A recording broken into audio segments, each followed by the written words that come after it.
1-3, the police are requesting an ambulance to detail man screaming for one. Inside the Irish Social Club at number 19 Park Street, West Roxbury.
We gather in this space for magic.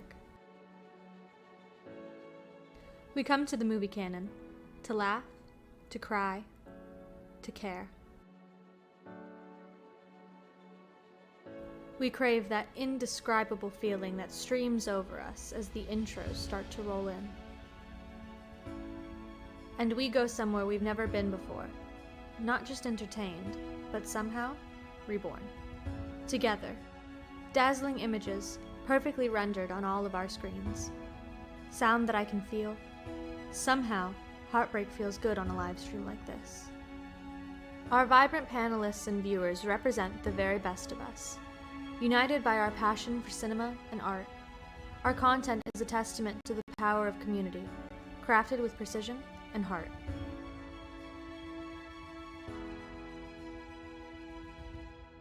Because here, they are. The Movie Canon. We make streaming better.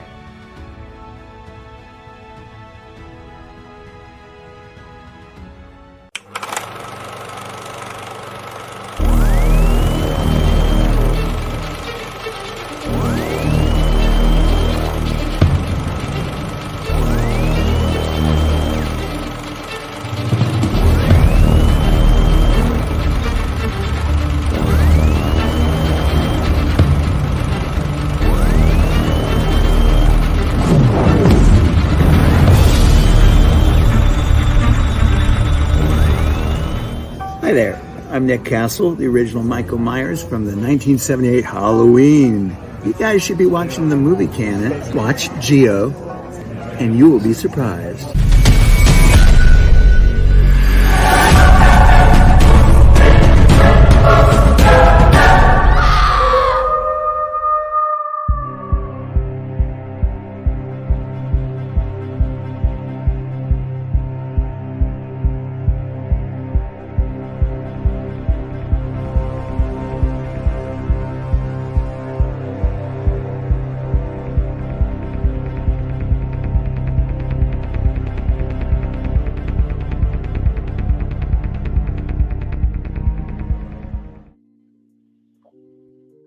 Hello, everyone. Welcome to my YouTube channel, The Movie Canon. I'm Giovanni, and this is Figures Talk, episode number 27. It is Sunday night, October 20th, 2024, and there's a couple of releases and one big announcement from Jazzinc, which we're going to talk about here tonight. We have our Keep, Gift, or Destroy. We have the Fantasy Figure Zone, and there's a new game that I'm going to try out tonight with my panel, with my Canon Council, called Escape Michael Myers Figures game. I'll give them more details a little later, so that should be interesting. Hopefully it works out the way I'm envisioning it, but we'll see what happens there. But thank you guys if you're watching this right now live. If you're watching the replay, greatly appreciate it as well. Make sure to hit the like button as you check in, and subscribe if you haven't done so already. I have a lot of some pretty big plans for Halloween. Next weekend I'm doing a Halloween special on my Met Report or Horror Talk show, and then next week's Figures Talk I'm doing something Halloween related as well, and then closer to the end of the year, Christmas stuff. So definitely subscribe, giveaways, future content, shows with these amazing people on my panels like tonight. And speaking of that, why don't we go ahead and bring them in? Like always, I call my panel the Canon Council. So let's go ahead and bring in our first panelist of the night. You guys know him as Mr. 1 Adam 12. Since I was 3 or 4 years old, I've loved Star Wars. So we'll keep looking. We're getting into double jeopardy where things really get tense. Iron Man, knowing that the original Avengers are destroyed and the MCU goes down the drain. And also knowing that we destroyed Indiana Jones, Jurassic Park, Jaws, Close Encounters of the Third Kind. Oh, man.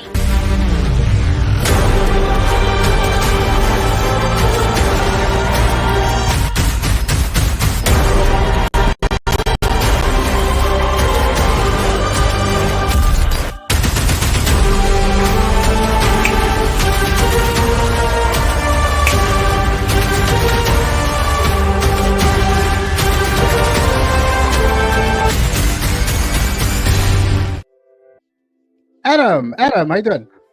And I am what Adam 12. There you How go. are you? There you go. And now I'm snapped. evening. Oh, I should have just removed myself, right? Just go like this. How's You everyone? snap. Good. How you doing today, Adam? I'm doing all right. Yeah.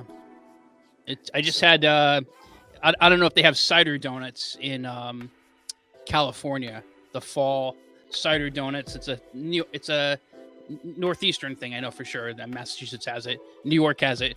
So I was at a farm earlier today for work, and we got some cider donuts and just had a post-dinner cider donut. They're delicious, but they can be kind of addictive. So you got to be careful. Would Dunkin' Donuts have them? Dunkin' has a version of it, but I love Dunkin' Donuts. I love their coffee. Their donuts, they're definitely not the same as like a homemade cider donut from an apple orchard or a farm. Yeah, because there's the only place that I know that does cider donuts, like you said, is this place called Oak Glen, which is closer to Big Bear. It's like a mountain town and stuff like that. It actually snows there. So I would go there like around November annually, and then that's when I would have them. And yeah, they were very, very addicting. So yeah, they were really good. But Mr. Adam 12, thank you so much for joining us again, the Figures Talk champion. Again, we still have to discuss, with your challenger as well, as to when we're gonna do that championship matchup. But thank you so much for joining me here again tonight. Let's go ahead and bring in my next Canon Council member, and you guys know him as X-Man Supreme, Mr. Dave, and the last one is the Brown. Oh my god! Suit. Damn. So oh my god! It's pretty easy as a not X-Men. Come on, bro. Oh shit! All right. So Well, it was fun, you guys. I'll see y'all later. Like, dip. Oh, fuck off!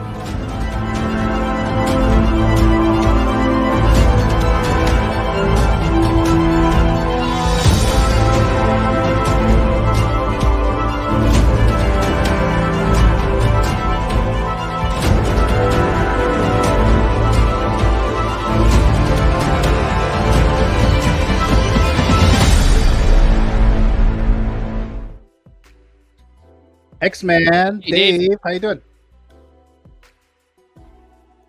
I think you're muted. I did it! I finally did it! Oh man! Hey y'all! I'd like to thank my mama. I'd like to thank Elvis. Oh man, I'm officially a streamer now. Oh, there you go. There you go. You're not really a streamer if you haven't been mute and tried to talk one time. Oh yes, Yes. achievement. I was gonna say, I love that intro, and I'm sitting there watching it thinking, because I've been playing Midnight Suns the last week or so, and I am best friends with Wolverine and Magic in that game. We're besties. Oh, okay. All right. Yeah. All right. Well, Mr. Suck Dave, it, thank you so Batman. much. Thank you so much for joining us here again tonight, Mr. Dave, X-Man Supreme. And you did another double duty here today. You were at the Ben Thomas show earlier, so I really appreciate you doing that, because I know Absolutely. those are long hours, very long Absolutely. hours. And in between, I watched one Adam 12's Superman unboxing retro Yeah. review. Yeah. Yeah, that was fun. That Thank was you. nice. Appreciate I like that. Yeah, I saw that too earlier as well, actually. But Mr. Dave, X-Man Supreme, again, like always, you're like a regular now, so hence your intro. So thank you so much for joining us here again tonight, doing this double duty. And let's go ahead and bring in my last Canon Council member for tonight. You guys know him as Eddie Money Mendez. Mr. Eddie, how you doing tonight? Hey, Eddie. what's up, guys? Good to see you. Happy then- Sunday. And you also did a double duty. You were on Ben Thomas show earlier as well. I told Dave this before. I don't know how the hell you guys can do that. Just doing how we do it either. two like I don't have really much left in me. two really long streams. It's like damn. But I appreciate you guys. Snapple. Oh, that's what it is. Okay, so I need to get some Yep. Snapple myself, right? Well, I have no Snapple. Talking about cider and apples and all that. Dude, I do want to try a cider donut. I think California is more pumpkin spice. We don't get a whole lot Yeah. of cider stuff. We had this shit in August. We have endless amounts of pumpkin muffin donuts, any kind of pumpkin spice. Yeah, we thing got you that want. too. Yeah, but cider that sounds pretty good. Yeah, the only pumpkin that I like is pumpkin pie. I don't like anything else pumpkin. Same. Just pumpkin pie, whipped cream. This look place forward I to had this today one. had pumpkin soft ice cream. Oh, I don't know I if I didn't would try like it. that. Pretty good. My boss really he liked it. I got the maple ice cream, and the maple Oh, ice maple cream was sounds better. awesome. It was so now. good. Looks like you have a lot more options over there in New York, right? I don't know, down here, anyways. But Yeah. but yeah, Eddie, again, thank you so much for you were here last week. You're back here No, again. 2 weeks in a row, man. Thank you so much. Greatly appreciate it. All you guys who are always on here. So I do appreciate that, like always there. So I'm gonna go ahead and go into the live chat real quick here. Let me go ahead and move some of these little things here. Okay, so let's start with the first one here. And the first one is, of course, Mr. Brick Artemis saying, good evening, collectors. Thank you so much, Brick Artemis, for being in the live chat as always. Greatly appreciate it that you're always supporting the channel, always in the live chat. Much appreciated. And Brick has his show tomorrow at the Bugle 6, 6 p.m. 6 p.m. Pacific time. And I mean, Dave is wearing a shirt of the Bugle 6 right now. So there you go. Bugle 6 tomorrow night. Thank you so much, Brick. And looks like you're just talking amongst yourselves there. Or actually, Adam is saying, happy Sunday. Let's talk figures. And yes, warming up the chat there, Mr. Adam 12. And then X-Man also saying hello to Brick there. And then we have Uncommon Flex dropping by here. So I wanted to say, hey, I'll be watching the replay. Thank you so much, Ty. Greatly appreciate it as always. I'm going to be on his show on Friday night, this Friday, the 25th. So I'm going to be there. And he's going to be here in my Halloween special next week, next Sunday, the 27th. Keep forgetting the date. Yeah, so you just talk amongst yourself there as well. And we have Mr. Classy Thomas saying hello, Gio. Hello there, SpongeBob SquareBalls. Mr. Classy Thomas, thank you so much for being here.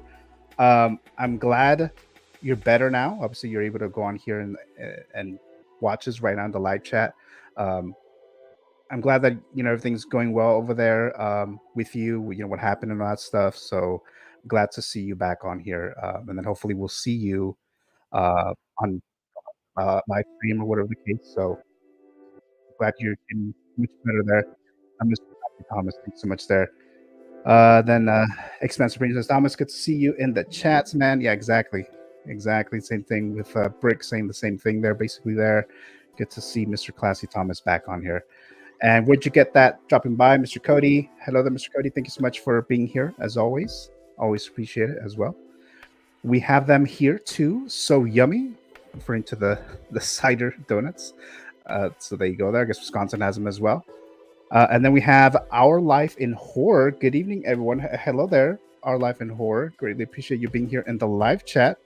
They've been on my horror talk show before, back in August when we did the Alien Romulus non-spoiler review. I had them do some horror trivia stuff, and I think it was a lot of fun. I think they enjoyed it well as well. So thank you so much for being in the live chat here. Very appreciate it. And then we have Yomo dropping by, the fire intro for X-Men. Yeah, I figured that you might like that too, Yomo, actually. A lot of X-Men characters in there and stuff. Wolverine, of course. So thank you to you as well, Yomo, as always. That says, wow, look at that X-Men merch. Exactly the Bugle 6 shirt right there. This shirt is so soft at Brick Artemis. And then just follow those instructions, says Brick Artemis. I'm not sure what he means by that, but yeah, thanks so much for that. Christian Crosshair Cooper, or Christian Aragorn Cooper. What's up, everybody? Hello there, Christian. So both we know that the Yankees made it to the World Series this year. So I don't know. Okay, I used to follow baseball more years ago. I haven't been following it as often, but I mentioned this before that I am a Yankees fan. Don't ask me why. But I am a Yankees fan, and I was like, okay, maybe we'll see the Yankees in the World Series, and it hasn't happened. Now they're in the World Series. What I've all wanted to see in the last 20 years, I wanted a Dodgers versus Yankees World Series. Could happen, and we might get it this year. So I'm interested to see what happens there. But thank you so much for dropping by there, Christian. I think either series would be good because you either have the classic rivalry of the Dodgers, even though they're now in LA, Dodgers versus the Yankees, or the Subway Series between the Mets and the Yankees. I think either one's going to be, if you're a baseball fan, it's going to be pretty cool. And actually, what ultimately what captured me to be a Yankees fan was when I first watched the series, the Subway series. I believe it was in 2000. Which was Yankees versus the Mets. Yeah, so that's the first one that I saw, and I was like, yeah, I'm a Yankees fan after this. So maybe we'll see that, but I would rather see a Dodgers versus Yankees World Series. But we'll see. Hopefully. I'll take either one. Now, being in New York, I think it'd be cool to see a Subway Series, but I like the Dodgers too. I don't know, and I, with all due respect, whoever it is, as long as they beat the Yankees, that's all I care about. I figured, because that's a lot of people. I know a lot of people hate the Yankees, even like you're from New York. And I'm not a fan of the Dodgers, and I'm from California. So there you go. So thank you again there, Mr. Christian Cooper, X-Man. Who wins, Freddy or Wolverine? So Wolverine. I mean, did you see the epic rap battle of history? What's that? I don't think I've seen that. No. Oh, you gotta treat yourself. Epic rap battles of history. Freddy versus Wolverine. It's awesome. Okay. I didn't know that. There was something like that. Oh yeah. I'll definitely have to check that out for sure then. Saying hello to Christian Cooper there. Then Christian saying let's go. And then Yomo's also saying go Yankees. So Yomo's a fan, at least for right now. Yeah. My Yankees finally going to the World Series, been since 2009. And Brick asking the main question, wait, baseball is still a thing? He's asking here. And then we have, hey, I recognize these nuts, Mr. Ben Thomas. Thank you so much, Ben, for being here. And yeah, a couple of your panelists made their way here tonight. So thanks for letting them go on my show tonight or whatever. But thank you so much, Ben. And then I'm always glad to have Mr. Dave or Eddie, anyone who decided to still come here even after being on your show, Ben. So thank you so much for being in the live chat here. Then Brick says that he's kidding. So there you go. Get out of here, Brick. Brick Baggins, he's saying there. Then Grow Brewers, says Brick ARTEMIS. So how did the Brewers do this season, Brick? I have no idea. Then we have just saying hello to Ben Thomas. Put those away, he says. Neva says Mr. Ben. I want the Mets, but it will probably be Dodgers, and that's what I'm hoping for. That's what I'm hoping for there. Ben, make shirts. I want a TMNT Nuts shirt. And then we have They Aren't My Prisoners, says Ben. Right. Okay, well, good to know that now, right? So that's it. We're caught up in the live chat, everyone. So we have my Canon Council for tonight, and myself as well. And so I'm going to start this off with I asked you guys individually if there's a horror movie or like a Halloween themed movie that you guys love or would recommend to others to watch during this spooky season, during this October. And you guys, different choices. Actually, none of you gave me the same ones, so I was like, good, because I was gonna have to ask one of you guys to change theirs, but you guys gave me completely different ones. And so we have these right here. So 3 of them are mine, because I'm just going to talk about, just briefly recommend 3 movies that are actually in theaters now that are horror movies. But you guys gave me your choices there. So I'm going to start with Mr. Adam. So you gave me The Lost Boys. So that's an 80s movie, if I remember correctly. Mm-hmm. 1987. So just very quickly, we don't have to spend too much time, but what would you say about The Lost Boys? Why should people watch it this spooky season? Because it's cool, funny. It's one of the funniest, but also it's a scary vampire film, and it's got a killer soundtrack.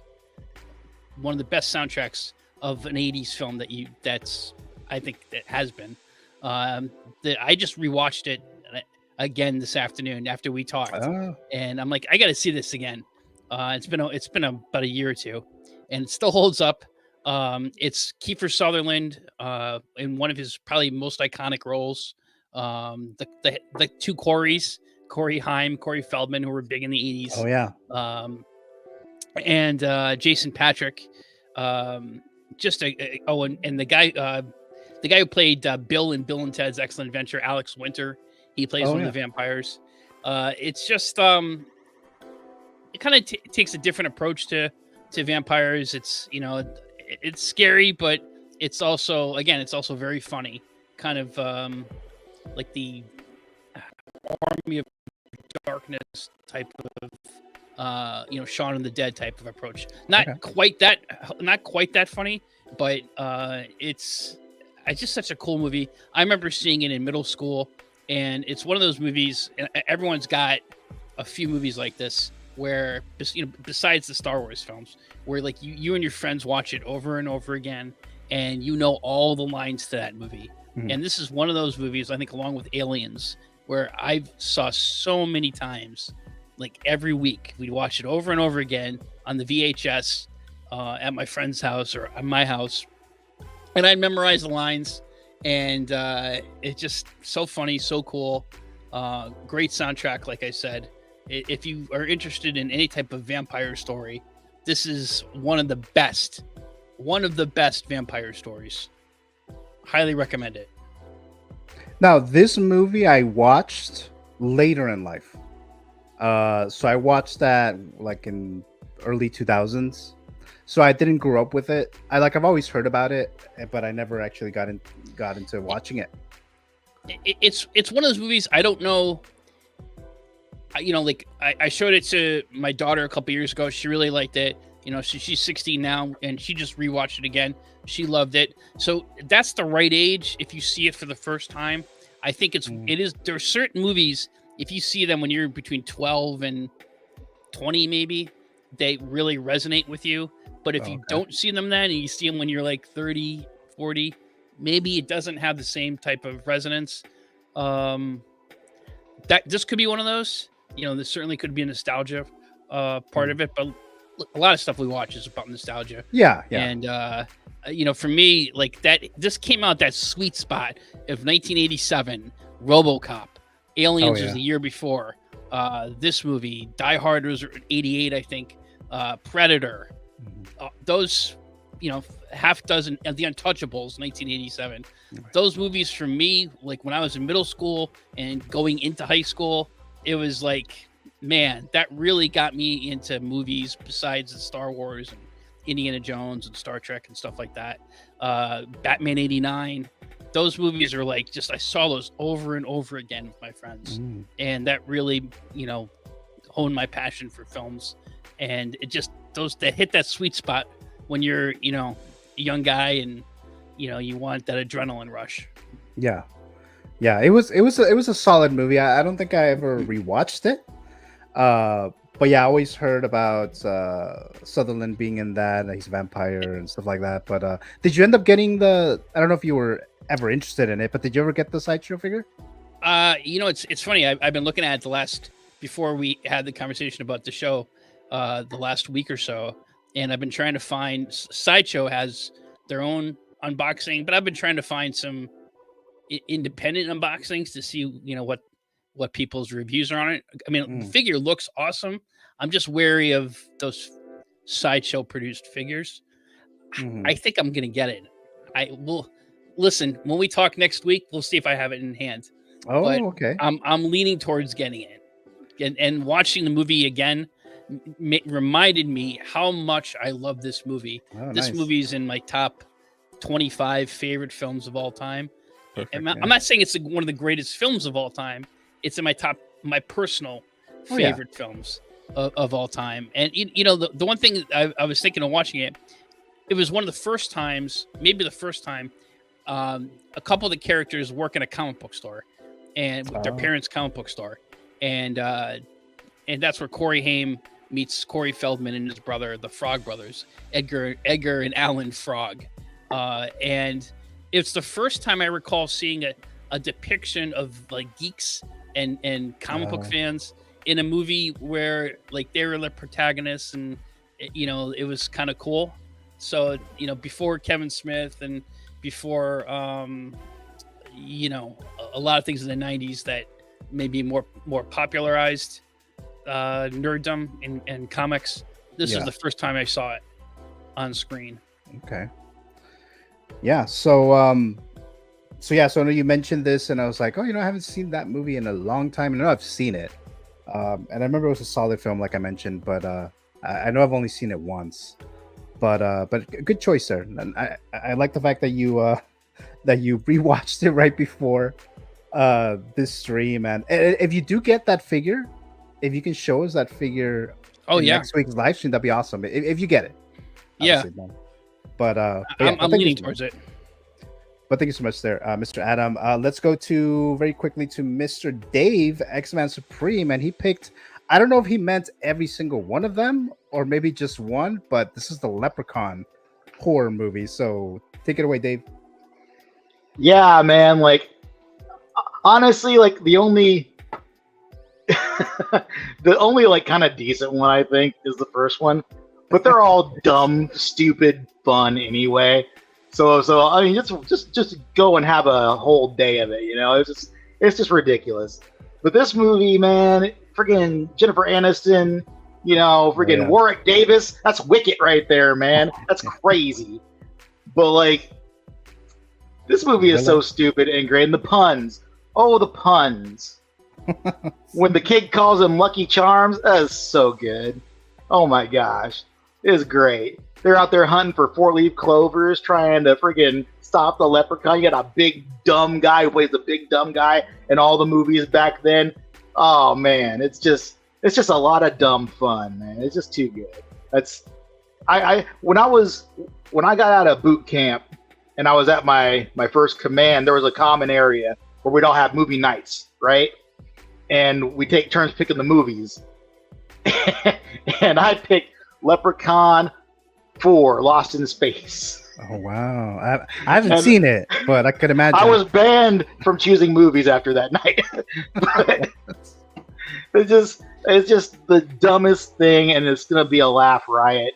I recommend it to anybody because it's just, who doesn't love a stupid good time? But you said the best one is the first one, right? I think the best one is the first one. Definitely it is. Oh yeah. I think they tried a little harder with the first one, and like they were given a bit of a story. It's not like anything crazy or deep lore or anything. It's just a fun little, a couple of jump scares here and there. This doofy little leprechaun guy, they're trying to figure out how to get away from him. He's just terrorizing the hell out of them. It's just fun, man. It's not super scary or anything. It's just fun. It's a good time. Yeah, I've only seen the first two, and then when I heard the title of the third one, I was like, I'm not gonna watch it. I think is it the one Leprechaun in the Hood? Is that the third one? Yeah, there's Leprechaun. What was the second one? I don't even remember. I don't remember all the titles. There's so many of them. I just watch them randomly nowadays. Oh, okay. But like, there's Back to the Hood. There's Lost in Space. There's the one where he's trying to friggin' find a wife, so he's gotta steal this dude's girlfriend and turn her into a leprechaun. He's trying to stop him. It's stupid. And it was Warwick Davis the whole time, right? Like he played the character? Except for I think they did like a reboot. Oh, I didn't know. I don't think that was him. I don't remember who was in that one. Oh, but I don't think that one was him. But everything else, yeah. I mean, dude's driving down the friggin' highway in a Power Wheels and gets pulled over by a friggin' cop. This is ridiculous. It's great. That poor cop. He never had a chance, but it was awesome.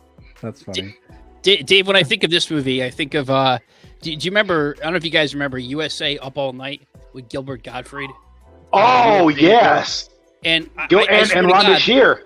Yeah, and I swear to God, they had one of these movies on like almost every week. There's so many. Oh yeah, they would show like 2 or 3. Oh yeah, like it was either a Z-list schlock horror film or some like sexploitation, like a Revenge of the Nerds type ripoff from the 80s. Yeah, they would show, and like Halloween they'd show stuff like this, and they show like Troll 3 or something. Yes, like yes, yes. Yeah, man, so that's been a while since I've seen those movies too, but good choice there, Dave. Good choice of these Leprechaun movies. If you guys want to see a Leprechaun movie, there's plenty of you to choose from, but Dave's saying probably the best one. That's the one that I've seen. If you want to see a young Jennifer Aniston. I want to say that might be her first role. I'm not entirely sure, but I it might be her think first it might have been. role. Yeah. I don't First remember if she role. did anything before that. Yeah, I don't think so, but I'm not 100% sure. But At least yeah, nothing like yeah. feature Right, film right. anyway. But thank you so much there, Mr. Dave. And we're moving on to Eddie, who picked Van Helsing that came out in 2004 with Hugh Jackman. So take that away, Eddie. Yeah, I had a lot of anxiety when you asked me to pick a horror / Halloween movie because I talked about it last week. Like, I'm not a big horror guy. I watch the like classic scary stuff, but like I don't love like Jason and Freddy and Michael and all these guys like a lot of people do, and so I think that's why I was like, man, if I don't pick a good enough one, Oh, what the hell? people are gonna come at me, and I'm like, hey, there. Or even Van Helsing, like it's not a horror movie. It's some people may not even consider it a Halloween movie, but like I said, like I just like Halloween for me is just like vampires and werewolves and stuff like that, and this has both of those things and some more. Has Vampire Hunter, obviously. That's who the story's following, and then everybody's seen it too, which is like I wanted to pick something more like that maybe people hadn't seen that I like, but then I was looking through some of the stuff and I was like, I like a lot of classically horrible movies that are which like, is fine. Which is fine. I was like, it's like it is what it is. anything that's like 24% on Rotten Tomatoes from the early 2000s, I think I am a fan of. And Oh wow. I was like, I think I gotta do a deep dive into myself and see. Maybe I just have horrible taste, but Van Helsing is. I know people like it. It's cool. It's action. It's funny. Classic Dracula story, and you got Frankenstein in it, and also Hugh Jackman. You can't go wrong with Hugh Jackman. He's a badass. And one thing I didn't know when I was watching this, because my girlfriend's never seen it either, so I wanted to show it to her, and she was enjoying it. We didn't finish it, but the director also directed The Mummy, and I was like, because I didn't know that, and I was like, dang, that's like the one thing that's not in this movie is a mummy, but it's probably because he already did those movies, so he didn't need to throw the mummy in here. But right.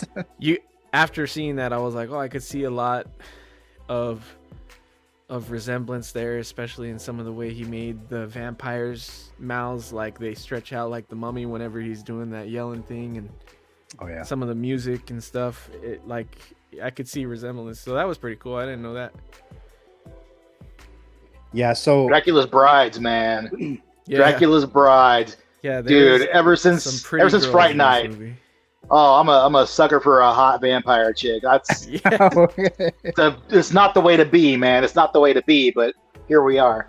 Yeah. Fright Night is an awesome movie. That's a great 80s movie right there. Oh yeah. Did you watch the remake of that? Fright Night. Not that. Oh, okay. That's the only one that I've seen. I haven't seen the original. But going back to Van Helsing here. Okay, so I was a fan of that Mummy movie, directed by Stephen Sommers, and then Mummy Returns, which I actually kind of like too. So when they announced this, that he was making Van Helsing, I was excited for it. That came out in 2004, so just a few years after The Mummy Returns, and then I saw this movie, and I was pretty disappointed with it. Yeah, I was not a fan of this movie, and I haven't seen it since it came out in theater. But I'm glad that you like it, though, Eddie. The Mummy is a little more. I would say it's a little more serious. It's a little less goofy. Like it's a little darker tone. Not that The Mummy is like super dark, but like this one is definitely more fun and more like not as serious. But I love werewolves, and I think that this movie has like the best look for a more of like a CGI werewolf. Like it has the best design of a werewolf that isn't like the classic Wolfman where it's more man than werewolf. This one has I like the design a lot for the werewolves in this movie. Oh, okay. Have you heard or have you seen the trailer of the new Wolfman movie that's coming out? That looks great. January. That movie looks great.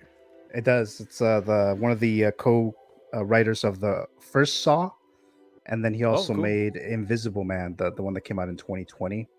So he's going to focus more on the infection parts of the Wolfman, not so much the, like, I guess some kind of like a mythical thing or a mystical thing with it. But the new trailer that came out, there's a teaser trailer that was okay, but the new trailer looks much better.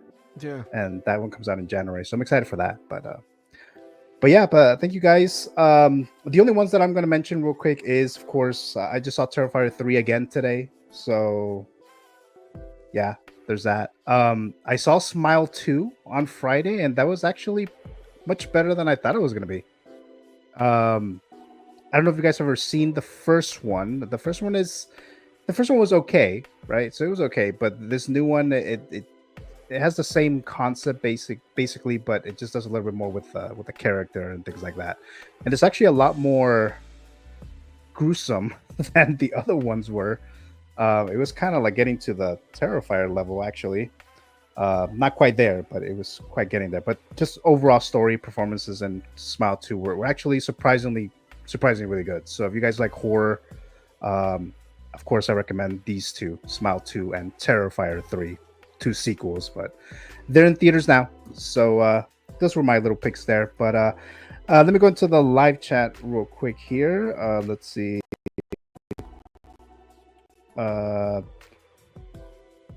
Brick says Leprechaun in the Hood. So it's talking about Leprechaun in the Hood there.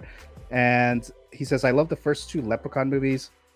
And Jose G. Hernandez, Jose Plus, saying, what's up, fellas? Sorry, I'm late. Currently in bed with a terrible stomach ache. Oh, well, that sucks there, Jose. Hopefully you feel better, man. Recover soon.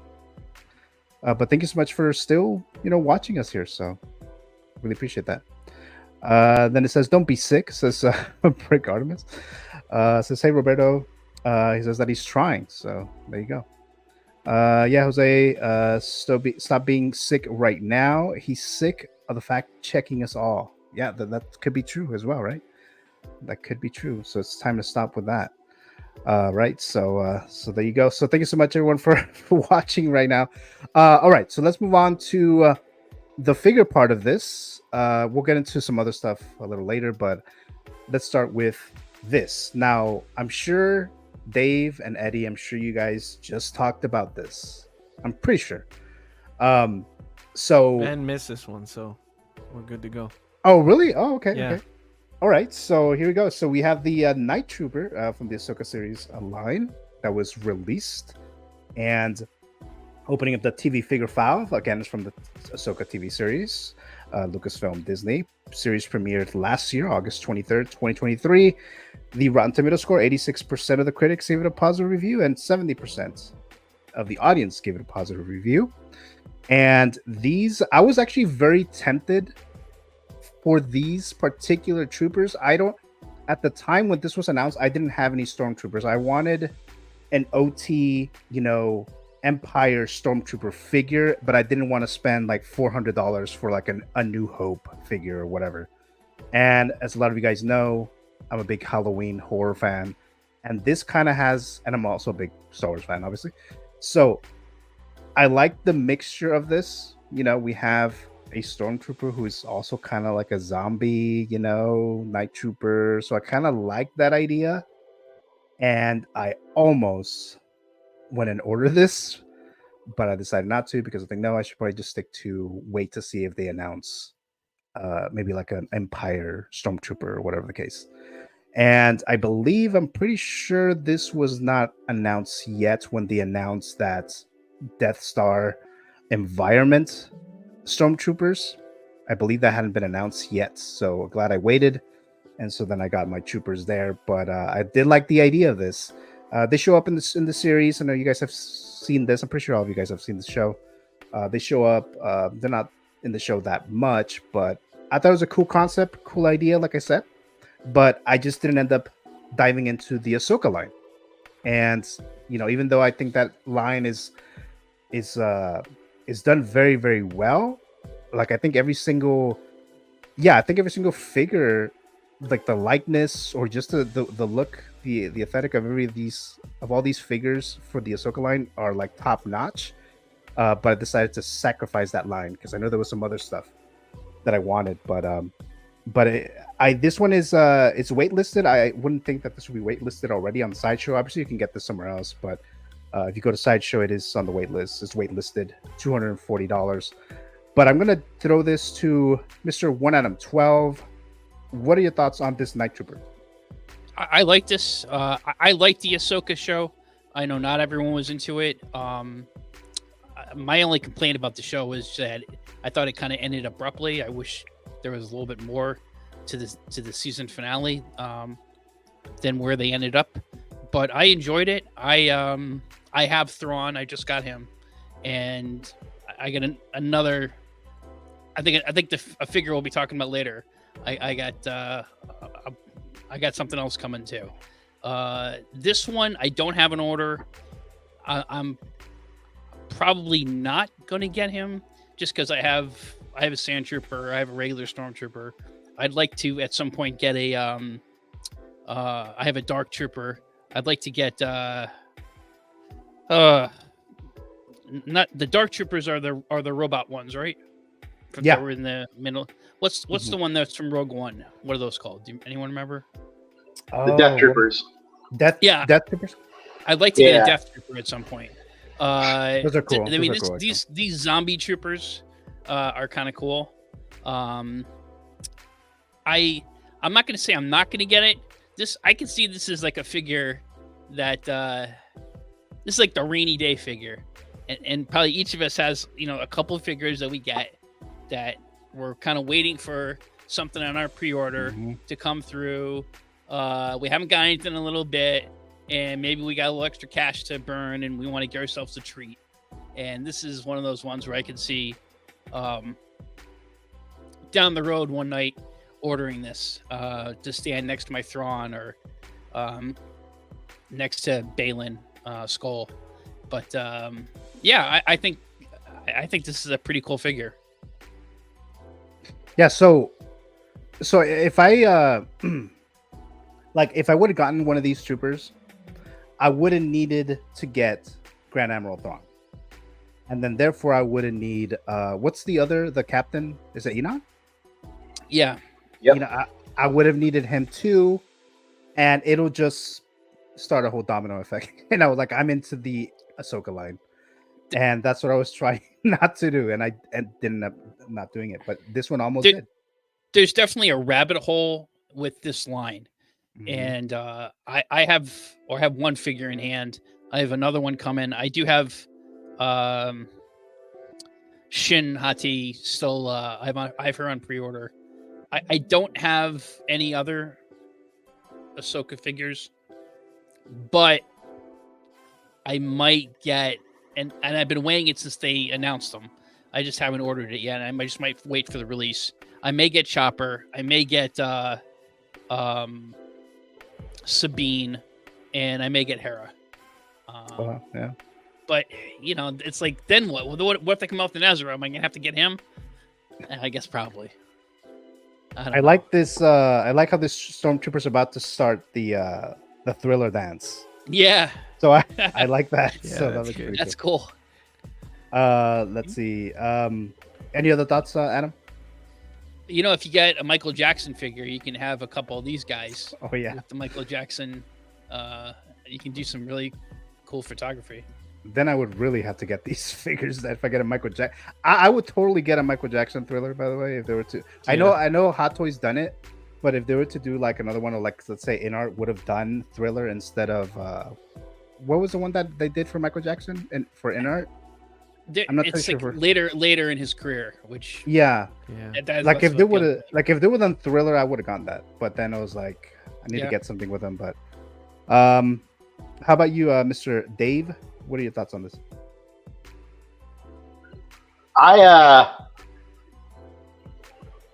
So this is a prime example of how hype gets you in the rabbit hole.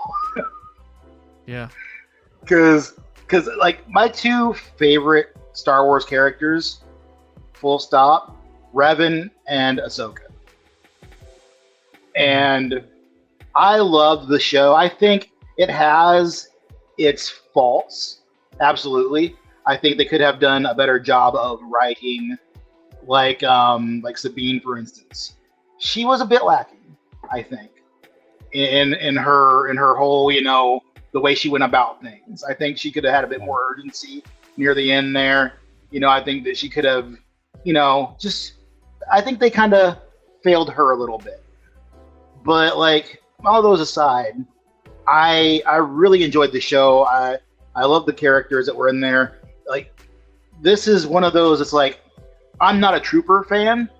I mean, I am, but like, I'm not a Trooper guy, right? Like, I'm not that guy that has like, like Hot Toys Nightmare. He's got them all in like 10s, right? Like, and like, I wish I could, but I got 2 of the Night Troopers on order because I'm like, well, they're just freaking cool. And I was thinking about like taking one and like maybe altering him to make him different, maybe switching around some pads and maybe redoing his helmet and do some stuff. I'm not a customizer of any kind, but I'm like, yeah, you can probably do it. But like, also, I wasn't checking my hype. So like, I have probably like 10 of these on order of the different characters. Wow. Okay. And I'm like, well, do I really need to have all of these? Like, I'm thinking about maybe, like with everything else that came out too recently that's been announced, I'm like, you know what? Maybe I don't need Troopers. Maybe I'm good without those guys. But like the must-haves, you got Ahsoka the White. You gotta have that. You gotta have friggin' Hera and Chopper. Like those 2 are like musts in my book. And of course Sabine, right? And these guys, Enoch is cool as hell. He's got that original trilogy Boba Fett thing going, right? Mm-hmm. Where he's just freaking cool. And it's like, yeah, that's the guy. I'm like, you know what? Maybe I don't. Like, I got like 15 Wolverines coming my way. Maybe I don't need 3 Troopers. So we'll see how it shakes out in the wash, man. But I'm thinking maybe I might end up canceling this guy, the 2 that I have, and then somebody can be lucky and grab them off of the wait list or something. We'll see. But you never know. They are cool. I like them a lot. How about you, Eddie? You guys are a lot more positive than I am. I think that the Japanese art style is cool. The idea of zombie troopers is dumb to me. I mean, I guess it's cool. It's cool because it's Halloween, so it's like that is kind of cool, the tie-in. But almost in like a hot toy take kind of way, like a Joker imposter. Like, here's a zombie stormtrooper, which I got. We got that in actual Star Wars, which is probably why I don't like Star Wars anymore. But yeah, I think there's cool aspects of it. I think that I loved Rebels. I love Rebels a lot, and some of my favorite characters are from Rebels. And I think when the show came out, it was definitely hype for me. I loved it because of the hype, but when I look back on it, I don't really love the show. I don't really love any of those live action takes of those characters. Not even Ahsoka, really. I don't think that she nailed it. So for me, this is one of those, like, people saw it and got super hyped. I know when they saw Enoch, they were like, no way, it's so cool, and like, I need that guy. And then they announced the hot toy and everybody was freaking out. For me, I'm like, I guess. But then again, I felt that same way as a kid with Boba Fett. I remember everybody would talk like, Boba Fett's sick, and I was like, he doesn't do anything. And then we got Mandalorian, and I was like, okay, Boba Fett is pretty sick. So that's funny that you say that, because I kind of thought that too years ago. Like before we saw like more of Boba Fett. Yeah, I always used to think that, and I was like, I don't get it. But which is kind of like this, like, people like it. Cool, I guess. It's funny because I'm ragging on it for it being like a zombie stormtrooper, but then like I did love the Dathomir, which is in Rebels, so it's like switches is kind of the same thing. Like, yeah. But I don't know. For me, it's a little like, I don't know, out there. Let's see. Let me look at the live chat. I think I have quite a few that I missed here. Let me see here. We have, where is it? Pedro Lopez. Hello all. Hello there, Pedro Lopez. I like your profile picture. Marion Crane. Yeah, I like that. And yeah, you won the Art the Clown Funko. So I'll be sending that to you as soon as I can. I just have to actually go to the post office and send that out to you. But you'll be getting that very, very soon. So thank you so much for dropping by there, Mr. Pedro. And Jose says, Shane just told me to take a day off from fact checking. Actually, annoyed him when I fact checked his video. Okay, well, there you go.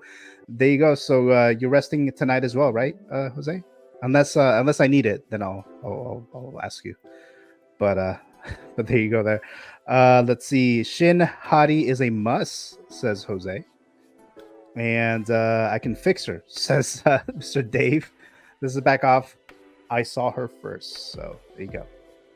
Hey, you saw those eyes? There's enough crazy to go around. So there you go. I asked her out too. She told me she didn't speak English. Oh, wow. Okay. Let's see. And then should have been like, I speak hottie. Okay, there you go. So thanks so much for those nice comments there, Dave and Jose. I'm sure we needed all this. So thank you for that. Okay, so we all spoke about this figure, right? Yes. Yep. Okay. All right. Sometimes I forget. Sorry. Sometimes I forget. Let's move on to the next one. Also released, we have BAYLAN. Is it SKOLL? BAYLAN SKOLL, right? From the AHSOKA series as well. There's a TV figure file. It's the same exact thing, so I'm not going to read it again. But this one was announced in March this year, and it's released this week.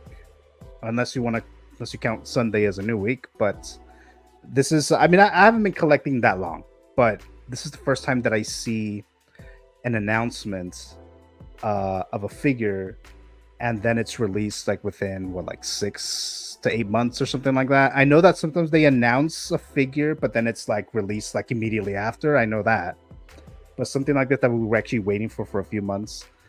So that was kind of surprising for me. I'm sure a lot of you guys. And then if you guys were on a payment plan, I'm sure you can still do that, right? Like if you have a payment plan with that, let's say Sideshow, you can still wait, right? From my understanding of that, even though it is released. But this one is still available for pre-order, $285 if you go to Sideshow. Like always, you can go somewhere else. You don't have to go to Sideshow. I just use Sideshow because it's the largest distributor here in the US. So that's why I show their information. Unless we're talking about Jazzinc or something like that, which we'll talk about that later. So this one is released now, very, very early. I thought this character was cool. You know what he did in the series, it wasn't too much, but the scenes that he was in was interesting to me.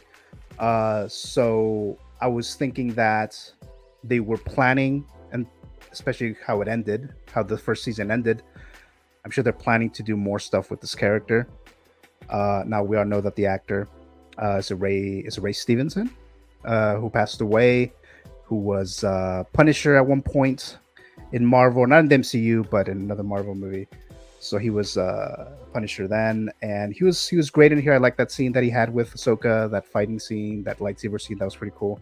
But we don't really know too much about this character. We didn't really explore too much with this character, so I'm pretty sure they're gonna recast him.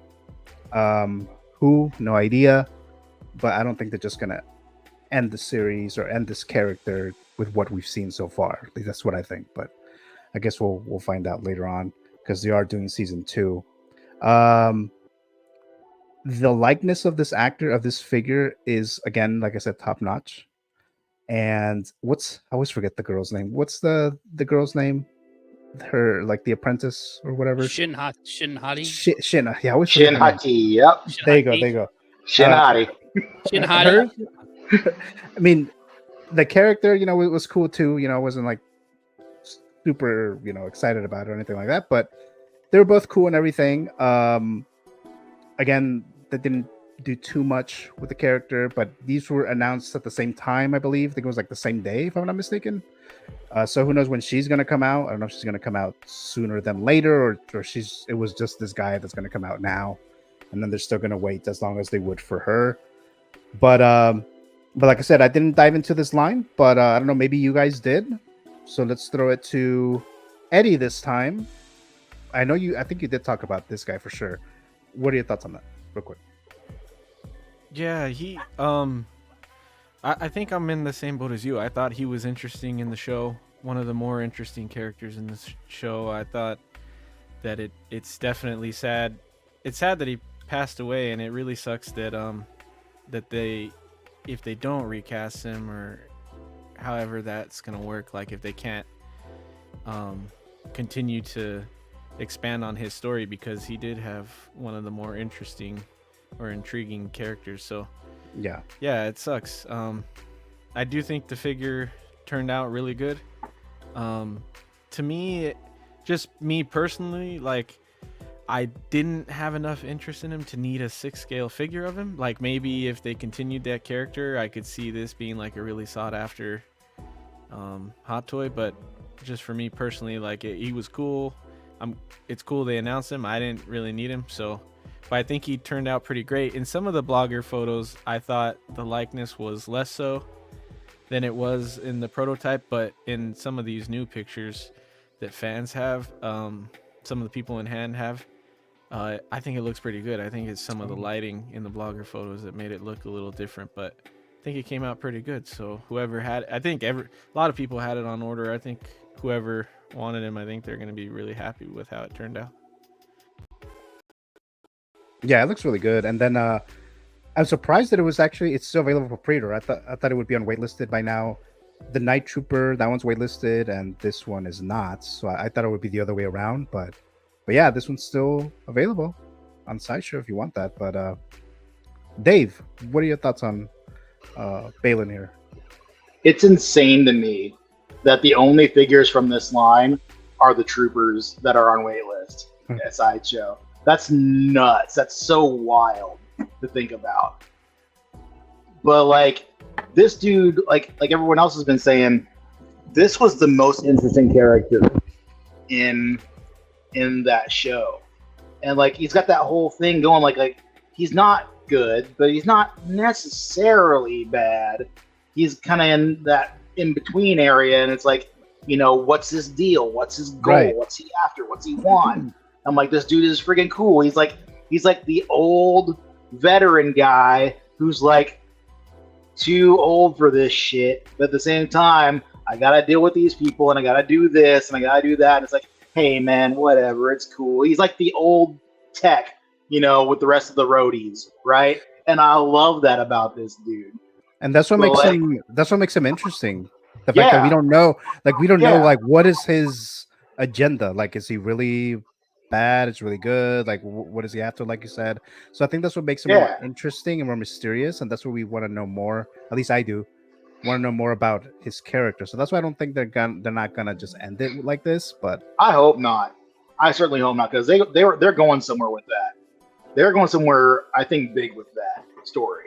Because you see the Mortis gods, and he's standing there on the dude's hand, the big statue, and there's too much imagery from some real mysterious stuff from past stories. You know, it's something that they gotta follow up on. They just have to. But this guy is really cool. He's such a great, as far as like a duelist goes. Like, he's just zen with it, man, and it's like, wow, I wanna know what this guy's story is. I want to know about this dude. I want to go have a beer with this guy. Like, this guy is just, you know, he's just stupid cool, man. So it was definitely like, I wanted to get this figure for sure, and he's gonna look cool as hell with Shin on the shelf, you know, sitting there, whether they got their lightsabers out or not. He's gonna look cool just standing there, and he's Right. and that, yeah, like, what a barrel of a man he was, right? That's a big dude. Like, I would not have messed with Ray Stevenson on his worst day, looking at that guy. No, hell no.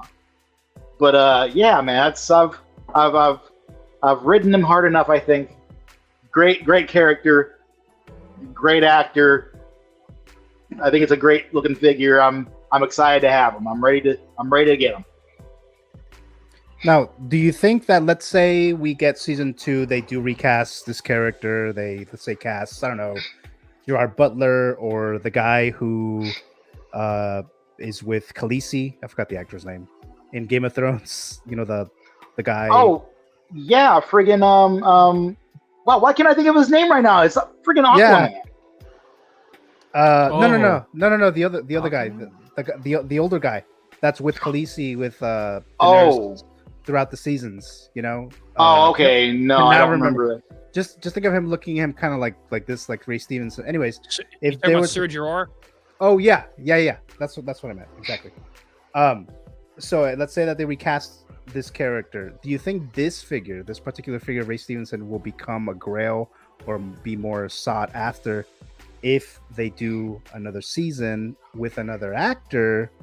And I don't know, maybe they'll make another figure of this character with that new actor, or even if they don't, do you think this will become more sought after or more valuable? I don't know, man. The way the game is going lately, like, I know that a lot of figures aren't being as mass produced as they were, which is of course a great thing. You know, who knows how many of this guy are out there or will be out there when it's all said and done. There's no telling like what the interest is going to be. Like, a lot of people are down on Star Wars, you know, over the last few years. A lot of people are down on, you know, this particular show. And, you know, it's that argument about that whole discussion of you know, not necessarily a secondary character. He's definitely more than that in this series, but he's not, you know, the big name of it, right? So I don't know what to think about this character, this figure as a Grail. I don't know that Grails really exist anymore outside of, you know, 89 Joker. And even then there's an answer to that, you know, with the Mars Toys stuff. So I don't know. I feel like Grails are kind of dead nowadays. Okay. How about you, Adam? I think you have an interest in this figure. What are your thoughts? Yeah, I think I agree with a lot of what Dave was saying.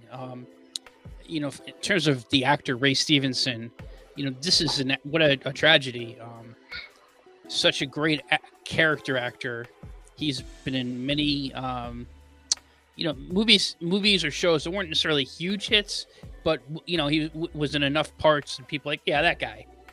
You know, you mentioned The Punisher. He played a bad guy in one of the seasons of Dexter. And, you know, I think he was in the movie RRR, which, if you haven't seen that, is such an awesome I haven't movie. seen that. From India, like a martial arts musical. It's a really good movie. Check it out. I think it's on Netflix. Dance? Yeah, it's a good movie. He plays the bad guy in that. So he usually played the heavy in many films. But you know, I think with his casting in Star Wars Ahsoka, he was an actor that seemed to be poised, and before that with RRR, which the acclaim that movie got, it seemed to be poised for something even bigger. So it's a shame now. Yeah, like I said, I liked the Ahsoka show, and anytime that he was on screen in that show, it was riveting to me because he brought such a he played that kind of dark Jedi. He wasn't quite a Sith, they said, but he was a fallen Jedi. You know, he had such a weariness to him, like a pathos, even you know, some compassion he had, but a cynicism. He brought a lot to that role of weariness of what he had experienced. You could tell what he experienced living through the fall of the Republic as a Jedi Knight, and then the Clone Wars, and you know, the Jedi Purge. You could sense that in his character and what he brought to that character. So it's a shame that he's not going to be able to continue that role. Now I saw someone in the chat. Yeah, I've heard that I don't know if it's fan casting but there are a couple of, you know, quote unquote movie news sites or on Twitter or X, I should say, we're talking about Liev Schreiber. I think if he is going to play the role, he looks a lot like him. He's another outstanding actor who would bring that same type of presence that Ray Stevenson had to the role. So I would love to see someone like Liev Schreiber in that role. That'd be fantastic. No complaints from me. I pre-ordered this day one when it was announced, along with Shin Hati. I was shocked when it came out because I hadn't even made, other than the NRD, I hadn't made my first payment on this yet. And I think my first payment was scheduled for next month. And then they announced this, and I kind of I canceled my sideshow, and I ordered it from Hong Kong. It's coming. I should be getting it in a few days. So Nice. I couldn't wait. I'm probably gonna do an unboxing on it. But this is actually one of my most anticipated figures.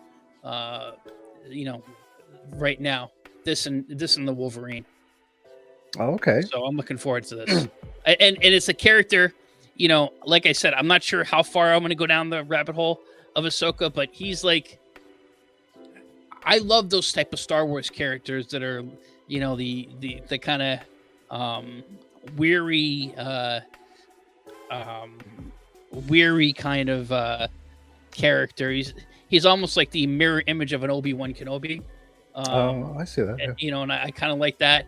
And is it gonna be a Grail?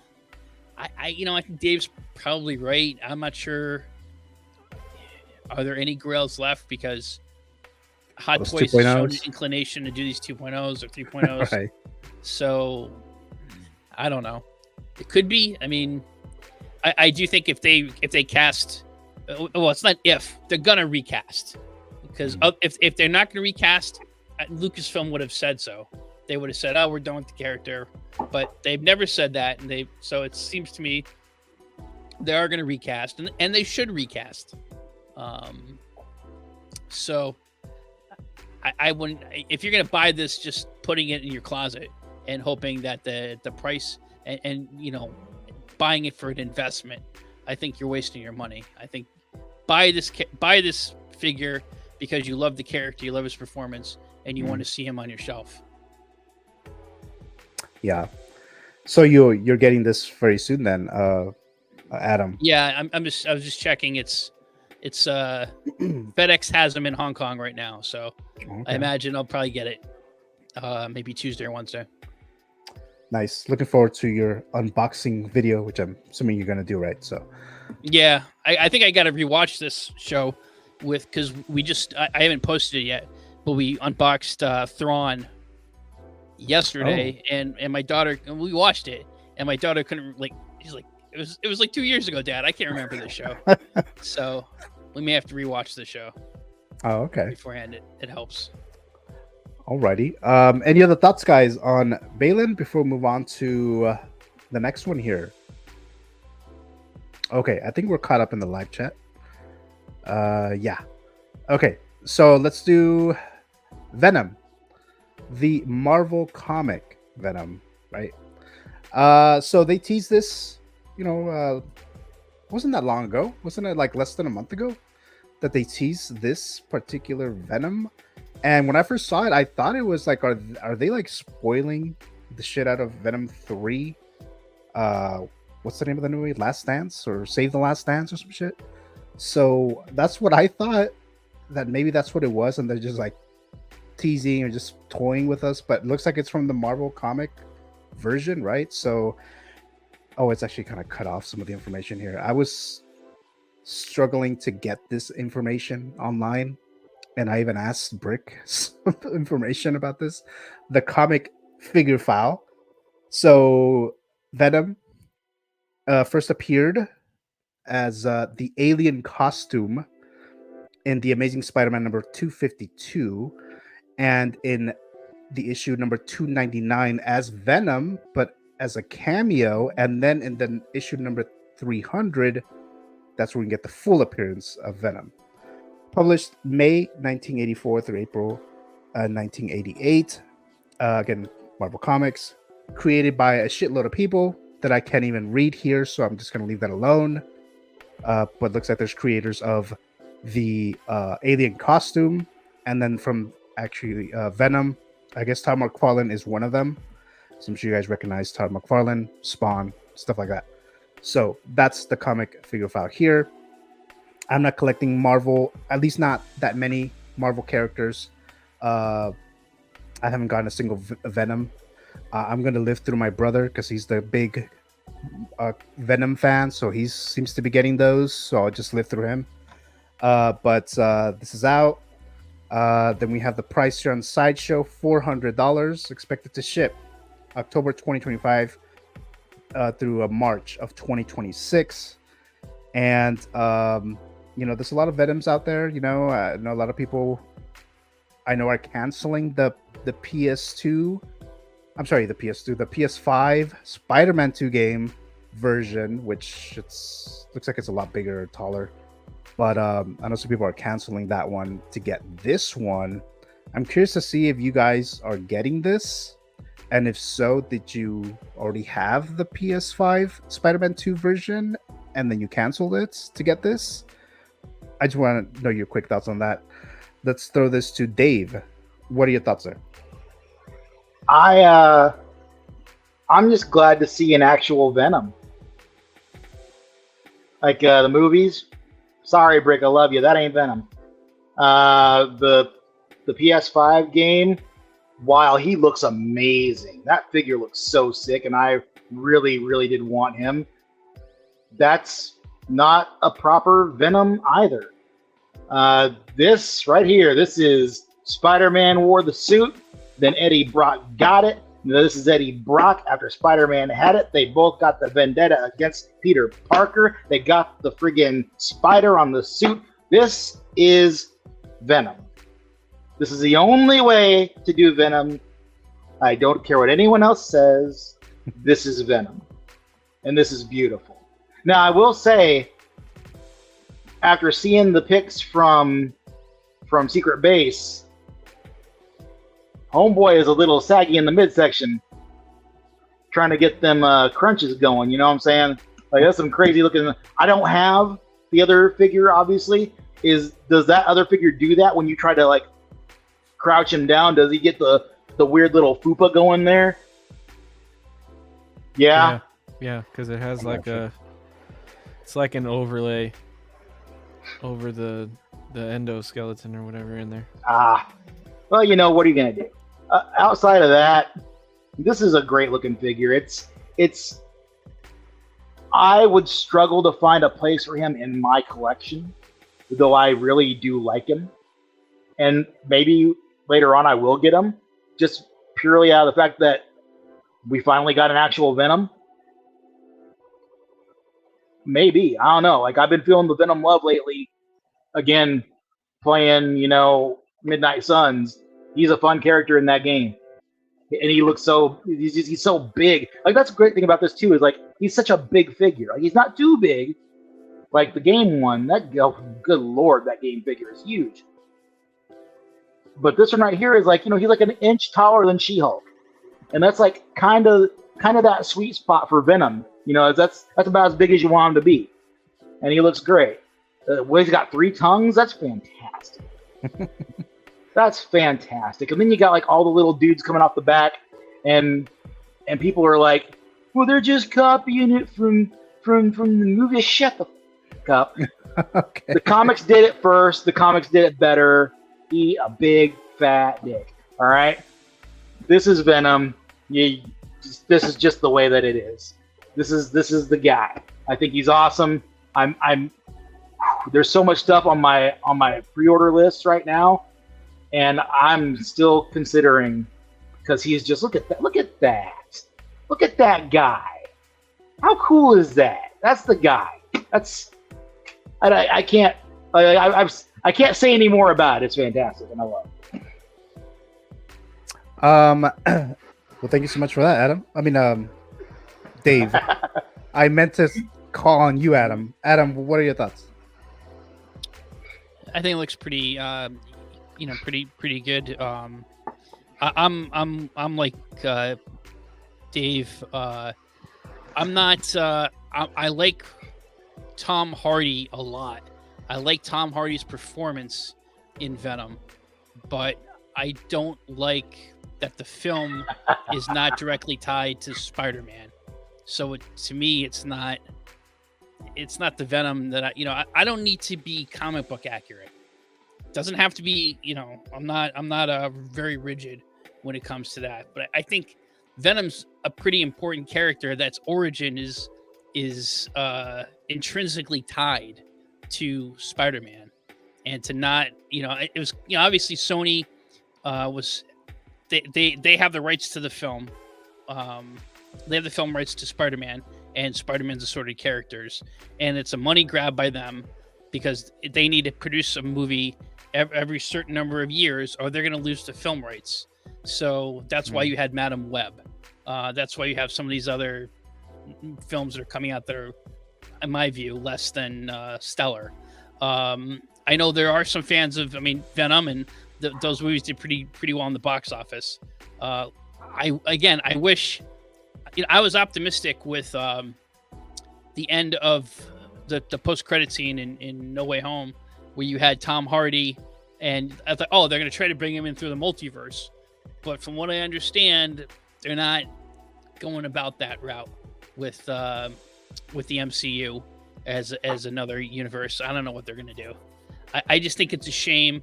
Maybe what they'll do, and here's what I hope. I hope that they finish out this universe in this movie, and then we actually get a real Venom. And I'd be perfectly fine if it's played by Tom Hardy, because he did a great job. But one that's MCU connected. Now, in terms of this figure, yeah, I think this figure looks pretty awesome. If you want to, this is the figure you want to get. If you want to have a Venom in your shelf that does have a movie aesthetic, but is more comic accurate. I'm not going to get them. Just I don't really have room for that.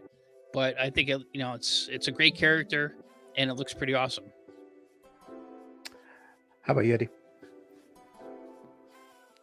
I like Venom a lot. I didn't ever read the comics as a kid, but I used to have this old Spider-Man game on PlayStation 2 that I loved, and Venom was he was one of the bad guys in it, but then you get to play as Venom. I forgot what that game was, but it was sick. And I think that's where my love for Venom started. And then Spider-Man 3 too. I know that's not a great rendition of Venom either, but at least that's a little more closer to the comics. That origin story is closer to At least they tried, right? Yeah. But I think this is the best version of Venom we've gotten in 6 scale so far. I thought the first Venom movie was decent. I didn't hate it. Venom 2 was horrible to me. I hated that. And I don't really want to watch Venom 3, but they're doing this fan event, and I get the AMC tickets anyway because I have the Stubbs membership, so I'm gonna go see it because they're giving out free stuff on opening night. So okay, I just want to get the free stuff, but otherwise, I don't really care for Venom either. I'm surprised that Brick loves it that much. I didn't think there was anybody that loved those Venom movies. So fight the good fight, Brick, for people that like shitty movies. Wow. I know how you feel, man. But anyway, I do think this is cool though. Like, there's a lot I like about it. Like, this smiling sculpt, I think is sick. I think it looks sinister, and I think it gives the right vibe of Venom that I want. Like, I think it's gonna be super imposing on the shelf. I like the subtle blue tint in some of the pictures. Like, I know they have a purple light on it, but even in the like Hong Kong with the figure on display, it has like blue in the symbiote, which reminds me of that old, like, the way they used to do it in the comics where you had the highlights of blue in them, which looks really cool.